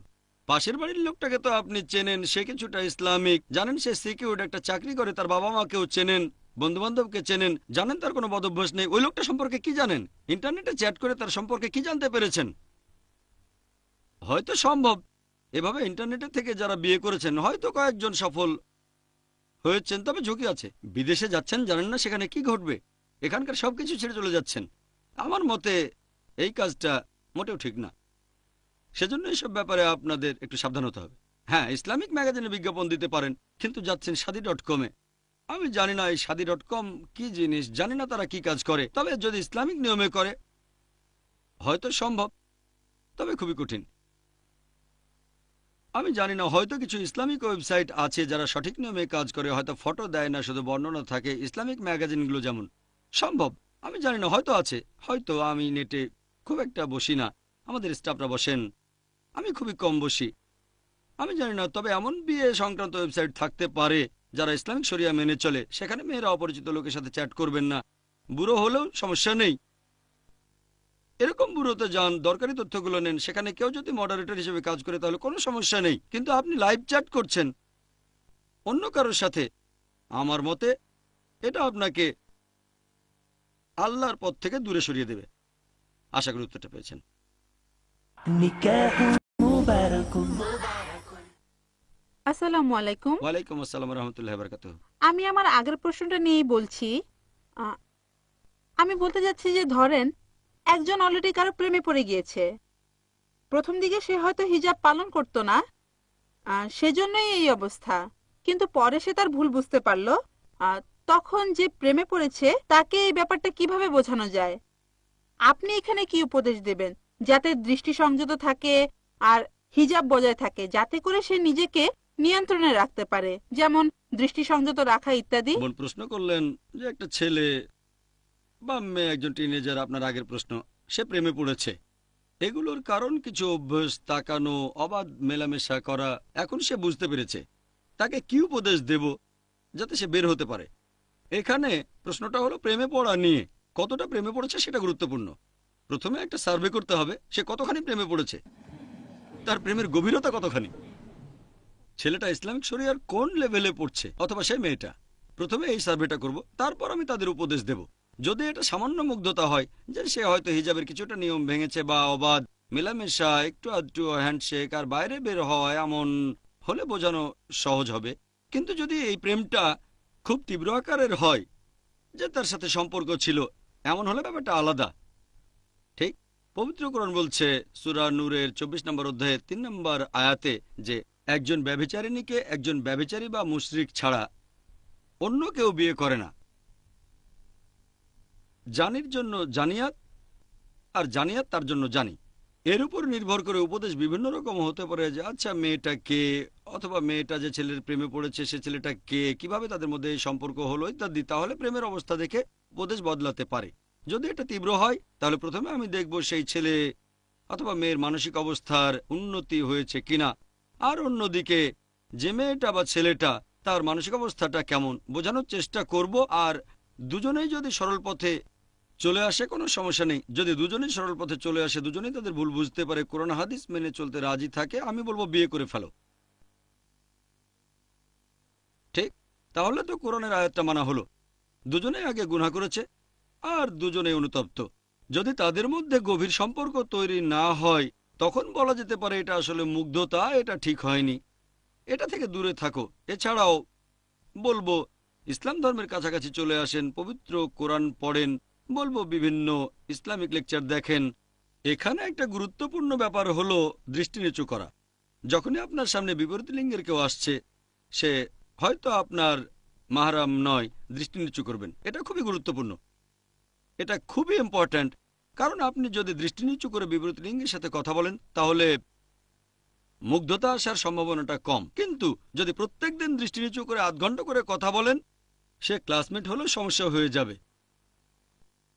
মাথা নিচু করে কথা বলাটা কয়েকদিন চললে মুগ্ধতা আসতে পারে এরকম। তাই অপ্রয়োজনে বিপরীত লিঙ্গের সাথে কথা না বলাটাই বেশি ভালো। কি খবর, কোথায় যাচ্ছ? বাইরে গিয়েছিলাম। ও, আমি গিয়েছিলাম সিঙ্গাপুরে, ছুটি কাটাতে। কেমন কাটালে? খুব ভালো। শেষ কোন সিনেমাটা দেখেছো? এরকম গল্প করতে পারেন। একটা মেয়ে করবে মেয়ে বন্ধুর সাথে, আর ছেলে করবে তার ছেলে বন্ধুর সাথে। ছেলে মেয়ে গল্প করার কোনো প্রয়োজনই নেই। তাহলে এরকম কাজ যেগুলো করার প্রয়োজন নেই সেগুলো না করাই ভালো। যেমন বিপরীত লিঙ্গের সাথে কথা বলা, যখন প্রয়োজন হবে কথা বলতেই হবে, কথা বলবেন, তবে দৃষ্টি নিচু থাকবে। হতে পারে অফিস আদালতে অথবা স্কুল কলেজে কথা বলার সময় দৃষ্টি নিচু থাকলে এই ধরনের সম্পর্কে জড়িয়ে পড়ার সম্ভাবনাটা কম থাকে। সবচেয়ে ভালো যদি বয়স হয়ে থাকে তাড়াতাড়ি বিয়ে করে ফেলেন। আগেও বলেছি আমাদের নবীজি সাল্লাল্লাহু আলাইহি সাল্লাম বলেছেন, এই হাদিসটা আছে সহিহ বুখারীতে 7 নম্বর খণ্ড বুক অব নিকা 3 নম্বর অধ্যায়ের 4 নম্বর হাদিস, হে যুবক যুবতীরা, তোমাদের মধ্যে যাদের বিয়ে করার সামর্থ্য আছে তারা বিয়ে করে ফেলো, যাতে শালীনতা রক্ষা করা যায়। সবচেয়ে ভালো তাড়াতাড়ি বিয়ে। যদি তাড়াতাড়ি বিয়ে করেন সেটা ভালো, তাহলে বিপথে চলে যাওয়ার সম্ভাবনা কম। এতে কোরআন এবং সুন্নাহর পথে থাকাও সহজ হবে। এছাড়াও অনেক উপকারিতা আছে। তাড়াতাড়ি বিয়ে করলে ভালো, তাই নিজের জন্য একজন জীবনসঙ্গী বেছে নেন আর খুব বেশি সময় নেবেন না। আমি তো একজন ভালো জীবনসঙ্গী খুঁজছি। আমার বয়স এখন 20, তারপরে 21, 22, এভাবে 30 হয়ে যাবে। ততদিনে হয়তো অনেক প্রস্তাব ফিরিয়ে দিয়েছেন। 35 বা 40 বছর পর্যন্ত অপেক্ষা করে আপোস করতে বসবেন না। তাড়াতাড়ি হলে ভালো। কয়েক মাস বা কয়েক বছর পরে হয়তো দেখবেন মন মতো পাত্র খুঁজেই পাচ্ছেন না। এ ব্যাপারে তাড়াতাড়ি সিদ্ধান্ত নিতে হবে, বেশি দেরি করবেন না। তাহলে শেষের দিকে এমন অবস্থা হবে তখন ভাববেন, ও আগের ওই ছেলেটা 10 গুণ বেশি ভালো ছিল এই ছেলের চেয়ে, তাকে বাদ দিয়েছিলেন। ভেবেছিলেন সে ছেলে গুণবান না আপনার নিজের সংজ্ঞা অনুযায়ী। যাকে বিয়ে করলেন তার চেয়ে 10 গুণ ভালো, এরকমও হতে পারে। তাই সিদ্ধান্তটা আপনার, আর এই সিদ্ধান্তটা নেওয়া বেশ গুরুত্বপূর্ণ। সেজন্য আপনি পরামর্শ নিতে পারেন তার কাছে, যিনি বিশেষজ্ঞ অথবা যিনি অভিজ্ঞ, যিনি পথনির্দেশ দিতে পারেন। এটা বেশ গুরুত্বপূর্ণ। আশা করি উত্তরটা পেয়েছেন। আসসালামু আলাইকুম। ওয়ালাইকুম আসসালাম রহমতুল্লাহ বারাকাতুহু। আমার প্রশ্নটা হলো, একজন স্ত্রী কি তার ছেলে মেয়ে নিয়ে আলাদা থাকার জন্য স্বামীকে অনুরোধ করতে পারে? শ্বশুর শাশুড়ি থাকবে না, স্ত্রী ভালো করেই জানে তাদের বয়স হয়েছে, আর তার স্বামী একসাথে দুইটা পরিবারের দেখাশোনা করতে পারবে না। এমন অবস্থায় কি স্ত্রীর দাবি পূরণ করতে হবে? বোন প্রশ্ন করলেন যে এটার কি অনুমতি আছে যে কোনো স্ত্রী তার স্বামীকে অনুরোধ করবে আলাদাভাবে থাকার জন্য, আলাদা সংসারে। স্বামীর বাবা মা সেই বাড়িতে তারা থাকবেন না। স্ত্রী ভালো করে জানেন স্বামীর সামর্থ্য কম। এটা মোটেও ঠিক না। এটা হলো স্বামীকে ঝামেলায় ফেলা এবং নিজেকেও ঝামেলায় ফেলা। যদি জানেন যে আপনার স্বামীর সামর্থ্য কম, হ্যাঁ বিয়ের আগে করেন, কোনো সমস্যা নেই। বিয়ের আগে শর্ত দেন, নতুন বাসা না নিলে আমি বিয়ে করব না, হয়তো বিয়েটা হবে না, নয়তো হবে, আপনি আলাদা থাকলেন, সমস্যা নেই। বিয়ের পরে যদি এই শর্ত দেন আমি আলাদা থাকতে চাই, হয়তো আপনার স্বামীর আয় কম, তার দায়িত্ব পরিবারের পাশাপাশি তার মা বাবাকেও দেখাশোনা করা, কারণ তার বেহেশত তার মায়ের পায়ের নিচে। আপনার স্বামীকে তার জান্নাত থেকে দূরে সরিয়ে দিচ্ছেন। এটা মোটেও ঠিক না বোন। বিশেষ করে যখন আপনি জানেন যে আপনার স্বামীর সামর্থ্য কম, আপনি চান তার বাবা মাকে বাসা থেকে বের করে দেওয়া হোক, তার মানে আপনি গুণবতী স্ত্রী নন। একজন গুণবতী স্ত্রী কখনো এটা বলবে না। স্বামীর বাবা মায়ের যত্ন নেয়া এটা পরোক্ষভাবে স্ত্রীর একটা দায়িত্ব। যদিও তারা আপনার বাবা মা নন, কিন্তু আপনার শ্বশুর এবং শাশুড়ি, আপনি আপনার স্বামীর দেখাশোনা করবেন। আপনার স্বামীর একটা দায়িত্ব হচ্ছে তার বাবা মার দেখাশোনা করা, তাই পরোক্ষভাবে এটাও আপনার দায়িত্ব। পরোক্ষভাবে আপনার দায়িত্ব, ইনডাইরেক্ট। যেহেতু আপনি মহসেনা, আপনাকে খেয়াল রাখতে হবে যেন ঝামেলা তৈরি না হয়। যদি স্বামী আপনাকে বলে চলো আলাদা থাকি, সমস্যা নেই, আলাদা থাকতে হবে কেন? স্বামী বলতে পারে একসাথে থাকলে অনেক রকমের ঝামেলা হয়, এমন পরিস্থিতিতে আপনি বলবেন এটা তো কোনো ঝামেলা না, অন্তত পক্ষে আমরা বেহেশতে যেতে পারবো। যদি আমরা আলাদা থাকি, তোমার মাকে সেবা করতে পারবো না, তুমিও সেবা করতে পারবে না। ভালো হয় যদি আমরা ইহকালে কিছুটা কষ্ট করি, তাহলে পরকালে জান্নাতে যেতে পারবো। মহসেনা হবে এমন।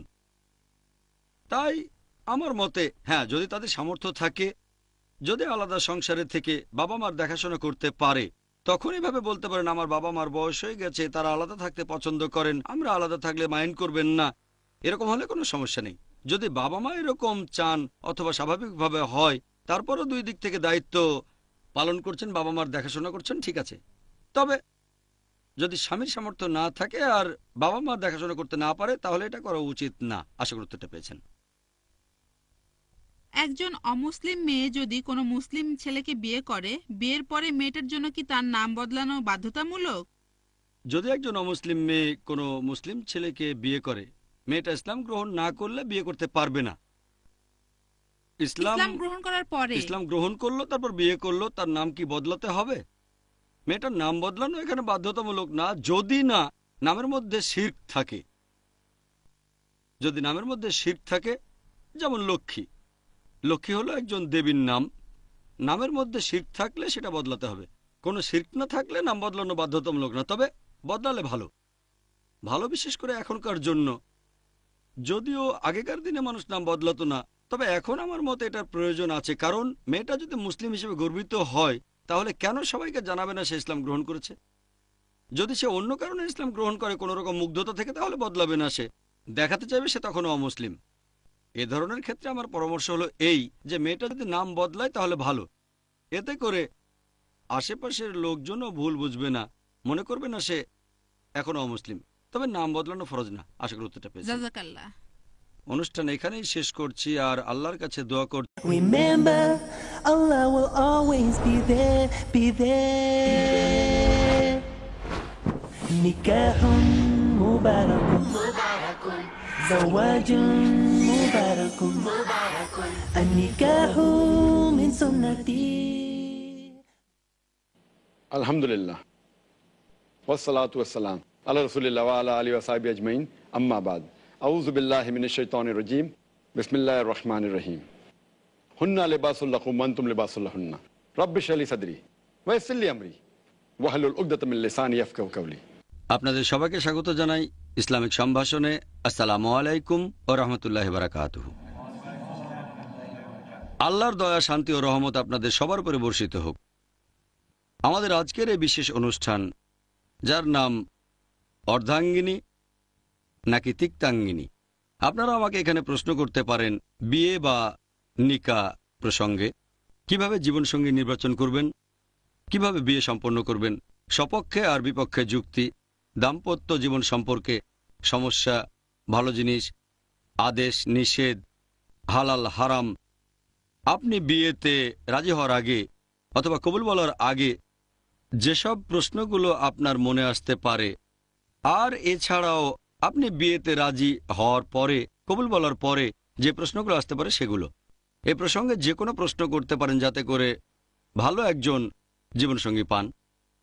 আপনি যে বিবাহ বন্ধনে আবদ্ধ হতে যাচ্ছেন, সেটা কি ওয়েডলক নাকি প্যাডলক? তাহলে ভাই বোনেরা, আপনারা বিয়ে প্রসঙ্গে আমাকে যে কোনো প্রশ্ন করতে পারেন। কোনো বোন কি প্রশ্ন করবেন? আসসালামু আলাইকুম। ওয়ালাইকুম আসসালাম রহমতুল্লাহ বারাকাতুহু। মসজিদে বিয়ে পড়ানোটা কি আবশ্যক? বোন প্রশ্ন করলেন যে মসজিদে গিয়ে বিয়ে পড়ানো কি আবশ্যিক নাকি সুন্নত? মসজিদে গিয়ে বিয়ে পড়ানো আমাদের নবীজির একটা হাদিস আছে সুন্নান আল তিরমিজিতে 2 নম্বর খণ্ড বুক অব নিকা 1089 নম্বর হাদিসে বলা হয়েছে যে নবীজি বলেছেন তোমরা মসজিদে গিয়ে বিয়ে করো, তবে এটা জয়ীফ হাদিস, এটা দুর্বল হাদিস। আমি এমন কোনো হাদিসের কথা জানি না যেখানে আমাদের নবীজি বলেছেন যে মসজিদে গিয়ে বিয়ে পড়ানো উচিত। যদি কেউ চায় যে বিয়েটা তার মসজিদে পড়ানো হবে, এটা হারাম না, মাকরুহ না, এটা মুবাহ। কেউ যদি মসজিদে বিয়ে করে তাহলে ভালো, তবে এটা ইসলামে ফরজ না, অথবা এটা সুন্নত না। কেউ যদি মসজিদে বিয়ে পড়াতে চায় ভালো। আমাদের নবীজি বলেছেন যে বিয়েকে করো সহজ, এছাড়াও সবচেয়ে সেরা বিয়ে সেটা যেখানে খরচ সবচেয়ে কম। এদিক থেকে বলতে গেলে কেউ যদি মসজিদে বিয়ে পড়াতে চায় অবশ্যই গ্রহণযোগ্য, এতে কোনো সমস্যা নেই। তবে এটা ফরজ না, কোরআন বা হাদিসে এমন কথা বলা হয়নি। তবে যদি কেউ চায় সে মসজিদে বিয়ে পড়াতে পারে। আশা করি উত্তরটা পেয়েছেন। আর কোনো বোনকে প্রশ্ন করবেন? আসসালামু আলাইকুম রহমতুল্লাহ। ওয়ালাইকুম আসসালাম রহমতুল্লাহ বারাকাতু। এটা কি অবিচার না? ডিভোর্স দেওয়ার অধিকার আছে শুধু পুরুষদের, মহিলাদের নেই? বোন প্রশ্ন করলেন যে এটা কি অবিচার না যে ডিভোর্স দেওয়ার অধিকার শুধু দেওয়া হয়েছে পুরুষদের, মহিলাদের দেওয়া হয়নি। আপনি যদি খেয়াল করেন যে ইসলামিক বিয়ে যেভাবে হয়, আল্লাহ সুবহানাহু ওয়া তাআলা পবিত্র কোরআনে বলেছেন, এটা আছে সূরা নিসা 4 নম্বর অধ্যায় 40 নম্বর আয়াতে, আল্লাহ সুবহানাহু ওয়া তাআলা কারো সাথে অনুপরিমাণও জুলুম করেন না। এছাড়াও পবিত্র কোরআনে সূরা বাকারা 2 নম্বর অধ্যায় 228 নম্বর আয়াতে আছে যে নারীদের আছে ন্যায়সঙ্গত অধিকার, যেমন আছে পুরুষদের, কিন্তু নারীদের উপর পুরুষদের মর্যাদা আছে। তার মানে পবিত্র কোরআন বলছে পুরুষ আর নারী সমান, তবে কিছু ক্ষেত্রে পুরুষ বেশি সুবিধা পায়। এছাড়াও আমাদের নবীজির একটা হাদিস আছে যে মাকে বেশি সম্মান করো, এখানে নারীদের সম্মান বেশি। এখন বিয়ের ক্ষেত্রে পুরুষ কেন এই সুবিধা পাচ্ছে? কারণ হলো যখন কোনো বিয়ে অনুষ্ঠিত হয় এখানে হবু স্বামী আর হবু স্ত্রী দুজনের সম্মতি গুরুত্বপূর্ণ। এছাড়াও আরেকটা গুরুত্বপূর্ণ জিনিস হচ্ছে মোহর। এটা বাধ্যতামূলক। পবিত্র কোরআনের সূরা নিসা 4 নম্বর অধ্যায়ের 4 নম্বর আয়াতে বলা হয়েছে নারীদেরকে তাদের মোহর প্রদান করো। আর তার মানে একটা বিয়ে আইনসিদ্ধ হতে গেলে মোহর আবশ্যিক। তাহলে বিয়েতে মোহর দেওয়া হচ্ছে। হবু স্ত্রী ইচ্ছে মতো দাবি করতে পারে। পবিত্র কোরআনের সূরা নিসা 4 নম্বর অধ্যায়ের 20 নম্বর আয়াতে আছে মোহর হিসেবে অগাধ সম্পদও দেওয়া যায়। যখন একটা বিয়ে অনুষ্ঠিত হয় সেখানে পুরুষ অর্থনৈতিকভাবে ক্ষতিগ্রস্ত হয়, সে মোহর দিচ্ছে। যখন সে মোহর দিল, তারপর ধরেন মহিলাদেরও ডিভোর্স দেওয়ার অধিকার আছে, সে ডিভোর্স দিয়ে দিল, ক্ষতিগ্রস্ত কে হবে? হবে পুরুষ। আর যখন ডিভোর্স দেওয়া হয়ে গেছে মেয়েটা আবার বিয়ে করতে পারে, বিয়ে করলে সে নতুন মোহর পাবে, আর ছেলেটা বিয়ে করলে সে নতুন মোহর দেবে। তাহলে আর্থিকভাবে বিয়েতে মেয়েরা সিকিউরড। এগুলোর উপর ভিত্তি করেই এই নিয়মটা হয়েছে। আল্লাহ সুবহানাহু ওয়া তাআলা ডিভোর্স দেওয়ার অধিকারটা দিয়েছেন পুরুষদের। এছাড়াও পবিত্র কোরআন বলছে সূরা নিসা 4 নম্বর অধ্যায় 34 নম্বর আয়াতে, আর রিজালু কাওয়ামুন আলান নিসা, অর্থাৎ পুরুষ হলো নারীদের সাহায্যকারী, কারণ আল্লাহ তাদের নারীদের উপর শ্রেষ্ঠত্ব দিয়েছেন। এই আয়াতের অনুসারে যেহেতু পুরুষ হলো কাওয়াম, তাই পরিবারের সে নেতা, আর স্বাভাবিকভাবেই ডিভোর্স দেওয়ার অধিকারটা এটা আছে পুরুষদের, কারণ সেই পরিবারের লোকজন দেখাশোনা করে। তার মানে এই না যে মহিলারা তাদের অধিকার দাবি করতে পারবেন না। নিকানামাতে যদি স্ত্রী চায় সে শর্ত দিতে পারে যে আমিও ডিভোর্স দেওয়ার অধিকারটা চাই, কারণ এমনিতে এই অধিকার পুরুষের। তবে স্বামী যদি তার হবু স্ত্রীকে এই অধিকারটা দিতে চায় সে দিতে পারে। তাহলে নিকানামায় যদি স্ত্রী চায় সেও একটা শর্ত জুড়ে দেবে, তাহলে স্বামী রাজি হলে এই শর্তটা সে দিতে পারে, তখন দুজনের অধিকার থাকবে। তবে না থাকলে সাধারণ নিয়মে যদি অন্য কিছু বলা না হয় তাহলে অধিকারটা স্বামীর। তা না হলে আমাকে একটা নতুন লেকচার দিতে হতো ইসলামে পুরুষের অধিকার। আশা করি উত্তরটা পেয়েছেন। আর কোনো বোনকে প্রশ্ন করবেন? আসসালামু আলাইকুম। ওয়ালাইকুম আসসালাম রহমতুল্লাহ বারাকাতু। একই সম্প্রদায়ের মধ্যে বিয়ে করাটা কি সুপারিশ করা হয়েছে, যেমন কোকনি বিয়ে করবে কোকনিকে? বোন প্রশ্ন করলেন যে এমন কোথাও সুপারিশ করা হয়েছে যে নিজ সম্প্রদায়ে বিয়ে করা ভালো, যেমন কোকনি বিয়ে করেছে কোকনিকে, বা মেমন বিয়ে করছে মেমনকে। আপনি শুধু কোকনি বললেন, আমি একজন কোকনি। যেমন শেখ বিয়ে করছে শেখকে, অথবা সৈয়দ বিয়ে করছে সৈয়দকে। দেখতে হবে আমাদের নবীজি সাল্লাল্লাহু আলাইহি ওয়াসাল্লাম কি বলেছেন। একই ধরনের মানুষের মধ্যে বিয়ে হওয়াটা ভালো, এক ক্যাটাগরি। এই ক্যাটাগরিটা হতে পারে একই ধরনের সংস্কৃতি, অথবা সেটা হতে পারে অর্থনৈতিক অবস্থান, অথবা হতে পারে কোনো সম্প্রদায়, কারণ এদের মধ্যে সাদৃশ্য আছে। কারণ কোকনিদের জীবনযাত্রা একরকম, মেমনদের জীবনযাত্রা আরেক রকম, কেরালার লোকের জীবনযাত্রা অন্য রকম, ইংল্যান্ড আমেরিকার লোকজনের জীবনযাত্রা আরেক রকম, ইউরোপিয়ানের আরেক রকম। তাহলে অনেক পার্থক্য আছে। তাই এক হলে ভালো, তবে ফরজ না। আবার ধরেন, মনে করেন একজন আফ্রিকান বিয়ে করলো ইউরোপিয়ানকে। হতে পারে এমন না যে সম্ভব না, সম্ভব, তবে তাদের মধ্যে ম্যাচ করার সম্ভাবনাটা কম। আবার ধরেন একজন চাইনিজ বিয়ে করলো কেরালার কাউকে।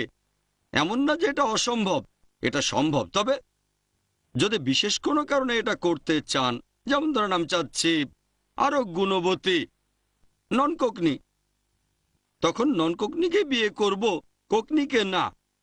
আমার ক্ষেত্রে দেখেন, আমি পারিনি। কোকনি তো দূরের কথা, আমি বোম্বে থেকে কোনো গুণবতী মেয়েই খুঁজে পাইনি। আমাকে যেতে হয়েছে পুনায়, এখান থেকে 160 মাইল দূরে। আমি শুধু আমার সম্প্রদায় ছাড়িনি, আমার শহরটাও ছেড়েছি। সেখানে বিয়ে করার কারণ ছিল গুণ। তাহলে যদি গুণের জন্য আপনি এই নিয়মগুলো ভাঙেন, আর্থিক অবস্থান, আভিজাত্য, সম্প্রদায় বা সংস্কৃতি, কোনো সমস্যা নেই। এছাড়া সাধারণ অবস্থায় যদি সবকিছু এক হয়, একই গুণ সম্পন্ন, একজন সম্প্রদায়ের আরেকজন না, সে অবস্থায় বেছে নিন নিজ সম্প্রদায়। একই গুণ, একজন ধনী একজন গরিব, আপনিও ধনী, এক্ষেত্রে ধনী জীবনসঙ্গী বেছে নিন। তবে যদি দেখেন 1% গুণ বেশি, সম্প্রদায়ের বাইরে হলো সেটাই ভালো। 1% বেশি, এটাই অনেক গুরুত্বপূর্ণ। এক সম্প্রদায় বা এক সংস্কৃতি অথবা আর্থিক অবস্থার চেয়ে।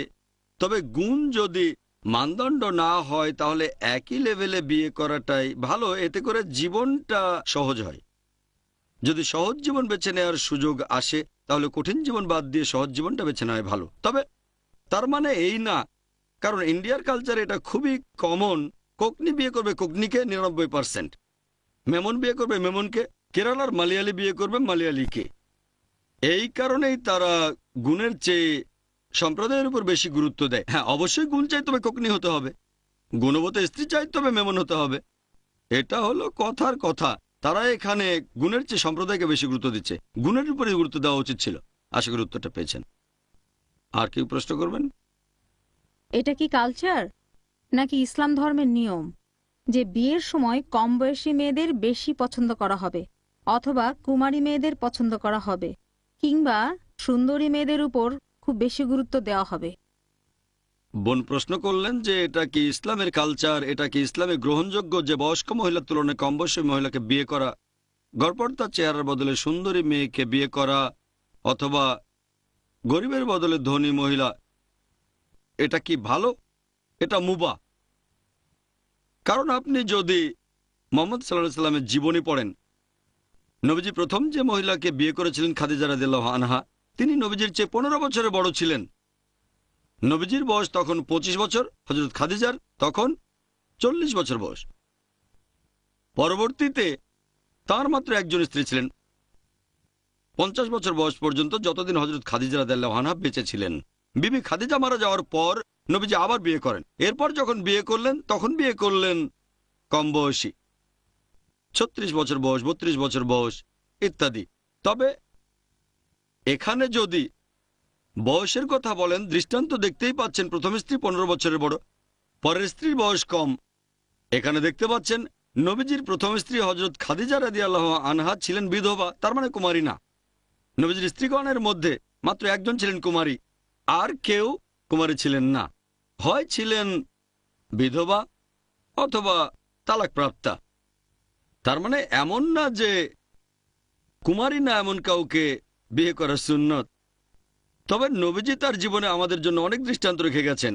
ধনী খাদিজা রাদিয়াল্লাহু আনহা অনেক ধনী ছিলেন, অন্যান্য যাদের বিয়ে করেছিলেন তাদের অনেকেই গরিব ছিলেন।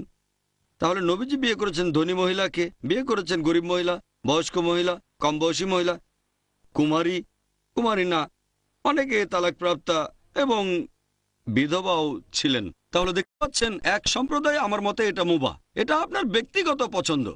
আমাদের নবীজি সাল্লাল্লাহু আলাইহি ওয়াসাল্লাম বলেছেন, এই কথা আগে বলেছি, এই হাদিসটা আছে সহিহ বুখারীতে 7 নম্বর খণ্ড, বুক অব নিকাহ, 5090 নম্বর হাদিস, যে আমাদের নবীজি সাল্লাল্লাহু আলাইহি ওয়াসাল্লাম বলেছেন, যখন কেউ বিয়ে করে সে 4টা জিনিস দেখে: সৌন্দর্য, সম্পদ, আভিজাত্য এবং গুণ।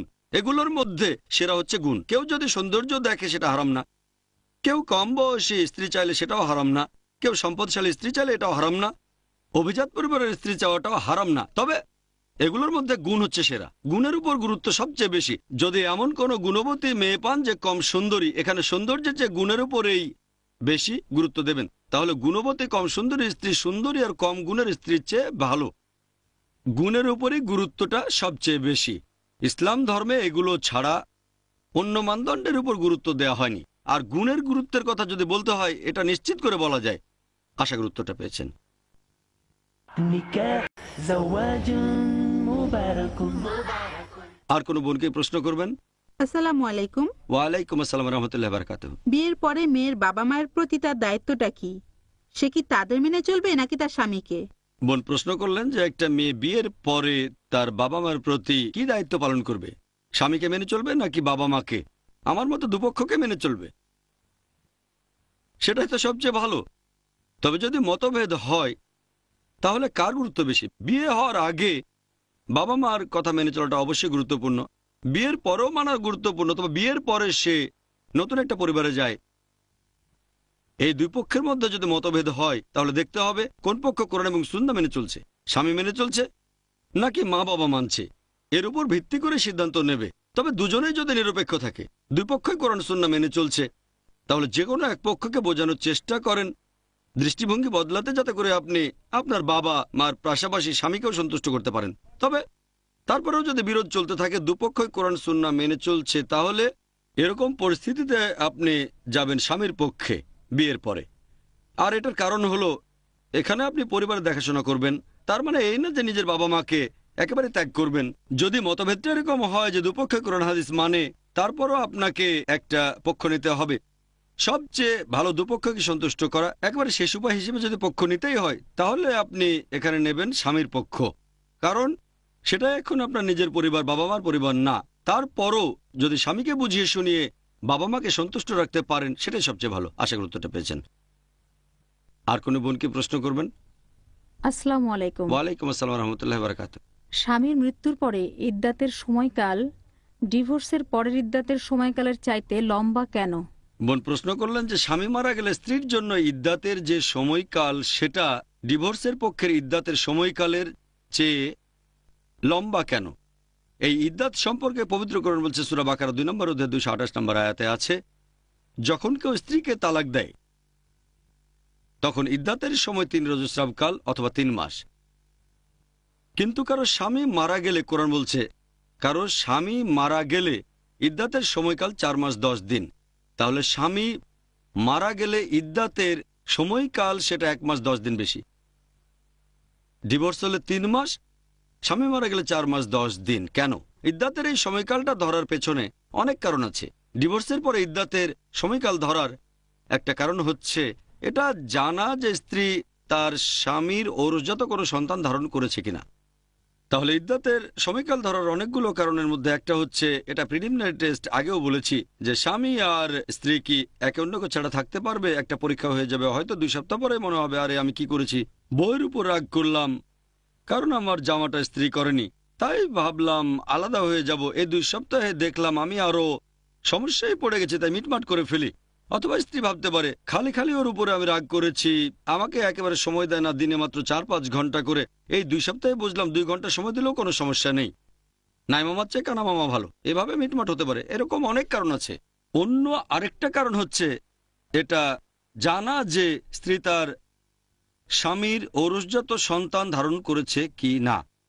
যদি ধারণ করে তাহলে ইদ্দাতের সময়কালটা হয় সন্তান প্রসব হওয়া পর্যন্ত, তাছাড়া কোনো পক্ষই অভিযোগ করবে না। যদি আলাদা হয়ে যায় তাহলে 3 মাসের মধ্যে কোনো মেডিকেল টেস্ট ছাড়াই তারা জানতে পারবে যে এই স্ত্রী সন্তান ধারণ করেছে কিনা। আগেকার দিনে কোনো মেডিকেল টেস্ট ছিল না, এখন যেরকম আছে আল্ট্রাসনোগ্রাফি, অ্যামনিওসেন্টেন্সিস, এরকম বিভিন্ন টেস্ট। অ্যামনিওসেন্টেন্সিস লিঙ্গ জানার জন্য, এখনকার মতো প্রেগন্যান্সি টেস্টও ছিল না। তবে এইসব টেস্ট ছাড়াও সেই সময়ে 3 মাস সময়ের মধ্যে জানা যেত যে স্ত্রী তার স্বামীর ঔরসজাত সন্তান ধারণ করেছে কিনা। প্রেগন্যান্সি একমাত্র কারণ না, অনেকগুলো গুরুত্বপূর্ণ কারণের মধ্যে একটা। এছাড়াও স্বামী স্ত্রী আলাদা হয়ে থাকতে পারবে কি না সেটাও পরীক্ষা হয়ে যায়। তবে কোনো মহিলার স্বামী যদি মারা যায়, ডিভোর্সের সময় সবকিছু প্ল্যান মতো হয়। প্ল্যান মানে ডিভোর্স হঠাৎ করে হয় না। প্রথমে স্বামী এবং স্ত্রীর মধ্যে আলোচনা হবে, যদি কোরআন সুন্নাহ মেনে চলেন। যদি আপনি বিদায় স্টাইলে বলেন তালাক তালাক তালাক, তাহলে কয়েক সেকেন্ডেই সেটা সম্ভব। রেগে গেলে তালাক দিলেন, এই নিয়মটা মোটেও ইসলামিক না। এটা তালাকে বিদায় কথাটা আগে বলেছি। যদি ইসলামিক নিয়মে তালাক দিতে চান, প্রথমে স্বামী স্ত্রীর মধ্যে আলোচনা হবে। এভাবে সমাধান না হলে মধ্যস্থতাকারী আলোচনা করবেন, তারপর অপেক্ষা করবেন। এভাবে ডিভোর্স দিতে হলে কয়েক সপ্তাহ, কয়েক মাস অথবা 1 বছরও লাগতে পারে। এভাবে প্ল্যান হয়, আপনিও প্রস্তুত থাকেন। তারপর ইদ্দাতের সময়কালটা থেকে 3 মাস। অন্যদিকে কারো যদি স্বামী মারা যায়, বেশিরভাগ ক্ষেত্রে এটা হঠাৎ করে হয়, হয়তো কোনো অ্যাক্সিডেন্টে, হয়তো কোনো অসুখে, হয়তো হতে পারে স্বামী অনেকদিন অসুস্থ, মারা যাবে জানেন, তবে সম্ভাবনা কম। বেশিরভাগ ক্ষেত্রে স্বামী মারা যায় হঠাৎ করে ঘটে। এই সময় স্ত্রী মানসিক আঘাত পায়। সে স্বামীর ঔরসজাত সন্তান ধারণ করেছে কিনা সেটা জানতে 3 মাসই যথেষ্ট, যাতে করে কেউ তাকে অভিযোগ না করে যে তার অবৈধ সম্পর্ক আছে, নাউজুবিল্লাহ। অন্য কোনো লোকের সাথে স্বামী মারা যাওয়ার পরে সে অন্য লোকের সন্তান গর্ভে ধারণ করেছে, তাহলে ইদ্দাতের সময় জানা যায় স্ত্রী কোনো সন্তান ধারণ করেছে কিনা। এটা একটা কারণ। কিন্তু এখানে 1 মাস 10 দিন বেশি কেন? কারণ কোনো মহিলার যদি হঠাৎ করে কোনো ক্ষতি হয়, আঘাত পায়, যে তার স্বামী আর বেঁচে নেই, এটা সামলানোর জন্য তাকে সময়টা দেওয়া হয়।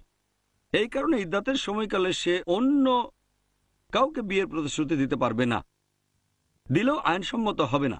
ইদ্দাতের সময়কালের পরে, কারণ হয়তো সে খুব মানসিক আঘাত পেয়েছে, তখন কেউ বিয়ে করতে চাইলো, আর সে ভাবলো আমি সিকিউরড না, ভয় পেয়ে হয়তো এমন কারো প্রস্তাবে রাজি হলো যে ভালো না, সেজন্য ইদ্দাতের সময়টা এত বড়। এই 4 মাস 10 দিনে মানসিক আঘাত কিছুটা হয়তো কমে যাবে, ততদিনে কিছুটা স্বাভাবিক হতে পারবে, তখন আবার বিয়ের সিদ্ধান্ত নিতে পারে। তাই সময়টা লম্বা, বেশি সময় অপেক্ষা করবে, এতে ভালো করে সিদ্ধান্ত নিতে পারবে যে আবার বিয়ে করবে কিনা, যাকে পছন্দ করবে ইত্যাদি। আর এই কারণেই স্বামী মারা গেলে ইদ্দাতের সময় তালাকের পর ইদ্দাতের সময়ের চেয়ে বেশি। আশা করি উত্তরটা পেয়েছেন। কোনো ভাই কি প্রশ্ন করবেন? কেউ আছেন? ও মাশাআল্লাহ, আরশি। আসসালামু আলাইকুম। তাহলে শুনি প্রশ্নটা। ওয়ালাইকুম আসসালাম। এখনকার দিনের তরুণ সমাজ ক্যারিয়ারের উপরে বেশি গুরুত্ব দেয়। তারা তাড়াতাড়ি বিয়ে করতে চায় না, বিয়ে করে 35 অথবা 40 বছরে এসে। তারা অনেক দেরি করে তারপরে বিয়ে করে। আপনি কি এই ব্যাপারটা নিয়ে কোনো মন্তব্য ভাই করবেন? খুব সুন্দর প্রশ্ন করেছেন যে এখনকার দিনের বেশিরভাগ তরুণ সমাজ বেশি গুরুত্ব দেয় ক্যারিয়ারকে বিয়ের চেয়ে। আর তারা বলে আগে ক্যারিয়ার তৈরি করি, নিজের পায়ে তো দাঁড়াতে হবে।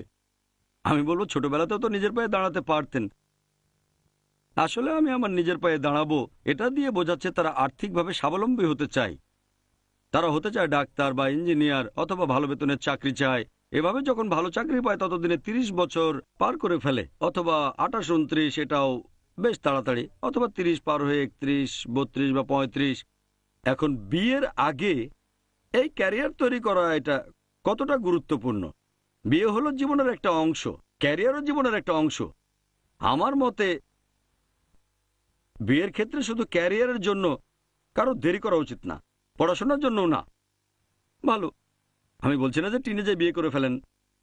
প্রাপ্তবয়স্ক হলে অবশ্যই বিয়ে করতে পারেন।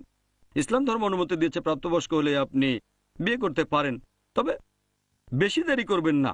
আমাদের নবীজি সাল্লাল্লাহু আলাইহি ওয়াসাল্লাম বলেছেন, আছে সহিহ বুখারীতে 7 নম্বর খণ্ড, বুক অব নিকা, 3 নম্বর অধ্যায় 4 নম্বর হাদিস, হে যুবক যুবতীরা, তোমাদের মধ্যে যাদের বিয়ের সামর্থ্য আছে তারা বিয়ে করে ফেলো, তাহলে দৃষ্টি সংযত থাকবে, শালীনতা বজায় থাকবে। এই লোকজন বিয়ে করতে দেরি করছে কারণ তারা মনে করে যখন আমি বিয়ে করব তখন আমার স্ত্রী দেখাশোনা করতে হবে, সেটা বাধা হয়ে দাঁড়াবে আমার লেখাপড়ায়, সেটা বাধা হবে আমার ক্যারিয়ার। এই ধারণাটা আসলে ভুল। চিন্তা করেন, একটা ছেলে মেডিকেলে পড়ছে, যদি সে বিবাহিত হয় স্ত্রী তাকে সাহায্য করবে। এভাবে পজিটিভ সাইডগুলো দেখেন। যদি বিয়ে করেন তারপর পোস্ট গ্র্যাজুয়েশনের পরীক্ষা দিলেন, এটা অনেক সোজা। সে সাহায্য করবে, আপনাকে নোট তৈরিতে সাহায্য করবে, সে আপনার আরামায়েশের ব্যবস্থা করবে। আগে আপনাকে দেখতো আপনার মা, এখন মা স্ত্রী দুজনই আছে। আপনার ক্যারিয়ার থাকলেও সমস্যা কোথায়? হ্যাঁ, অনেকে ভয় পেতে পারে, এটা তো যখন উপার্জন করা শুরু করব। সেজন্য আমাদের নবীজি বলেছেন যদি সামর্থ্য থাকে। এরকম কথা যারা বলে তাদের বেশিরভাগের বাবা মাই ধনী, তাদের সঞ্চয় করা টাকা আছে, তাহলে টাকা কোনো সমস্যা না হলে তাদের বিয়ে করা উচিত। ব্যবসায় প্রতিষ্ঠা পাওয়াটা সহজ হয়ে যায়। স্ত্রী আপনাকে সাহায্য করবে, কারণ আগেও বলেছি স্ত্রী পোশাকের দায়িত্ব পালন করে। তাই দেরি করে বিয়ে করার সাথে আমি একমত না, কারণ যদি তাড়াতাড়ি বিয়ে করেন তাহলে সন্তানও নেবেন তাড়াতাড়ি। অনেকে হয়তো বলবে আমি আরাম করতে চাই, একটু রিল্যাক্স করব। আরাম করতে চাইলে তো তাড়াতাড়ি বিয়ে করবেন। 20-25-এর মধ্যে বিয়ে করেন, সন্তান নেন তাড়াতাড়ি। 40 বছর বয়সে আপনার ছেলের বয়স 18-19। আপনার ব্যবসা থাকলে রিটায়ার করতে পারেন 40-এর আগেই, না হলে এটা তো 60 বছরে।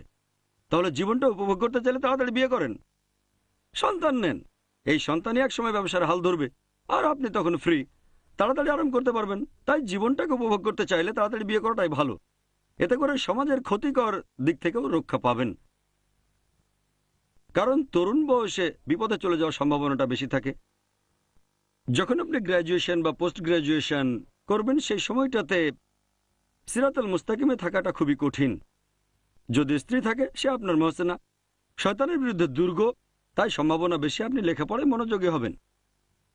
যখন কলেজে যাবেন, সাধারণত কোএড ভার্সিটি কলেজে বলা হয় পড়াশোনা না করে সেখানে সবাই বিপরীত লিঙ্গের কাছে নায়ক সাজার চেষ্টা করে। এখন নায়িকা তো আছে আপনার তো স্ত্রী আছে, অন্য জায়গায় সময় নষ্ট করবেন না, আপনি লেখাপড়ায় আরো মনোযোগী হবেন। তাই আমার মতে যদি পড়াশোনা করেন, ক্যারিয়ার ভাবেন, এক্ষেত্রেও তাড়াতাড়ি বিয়ে করাই ভালো। আশা করি উত্তরটা পেয়েছেন।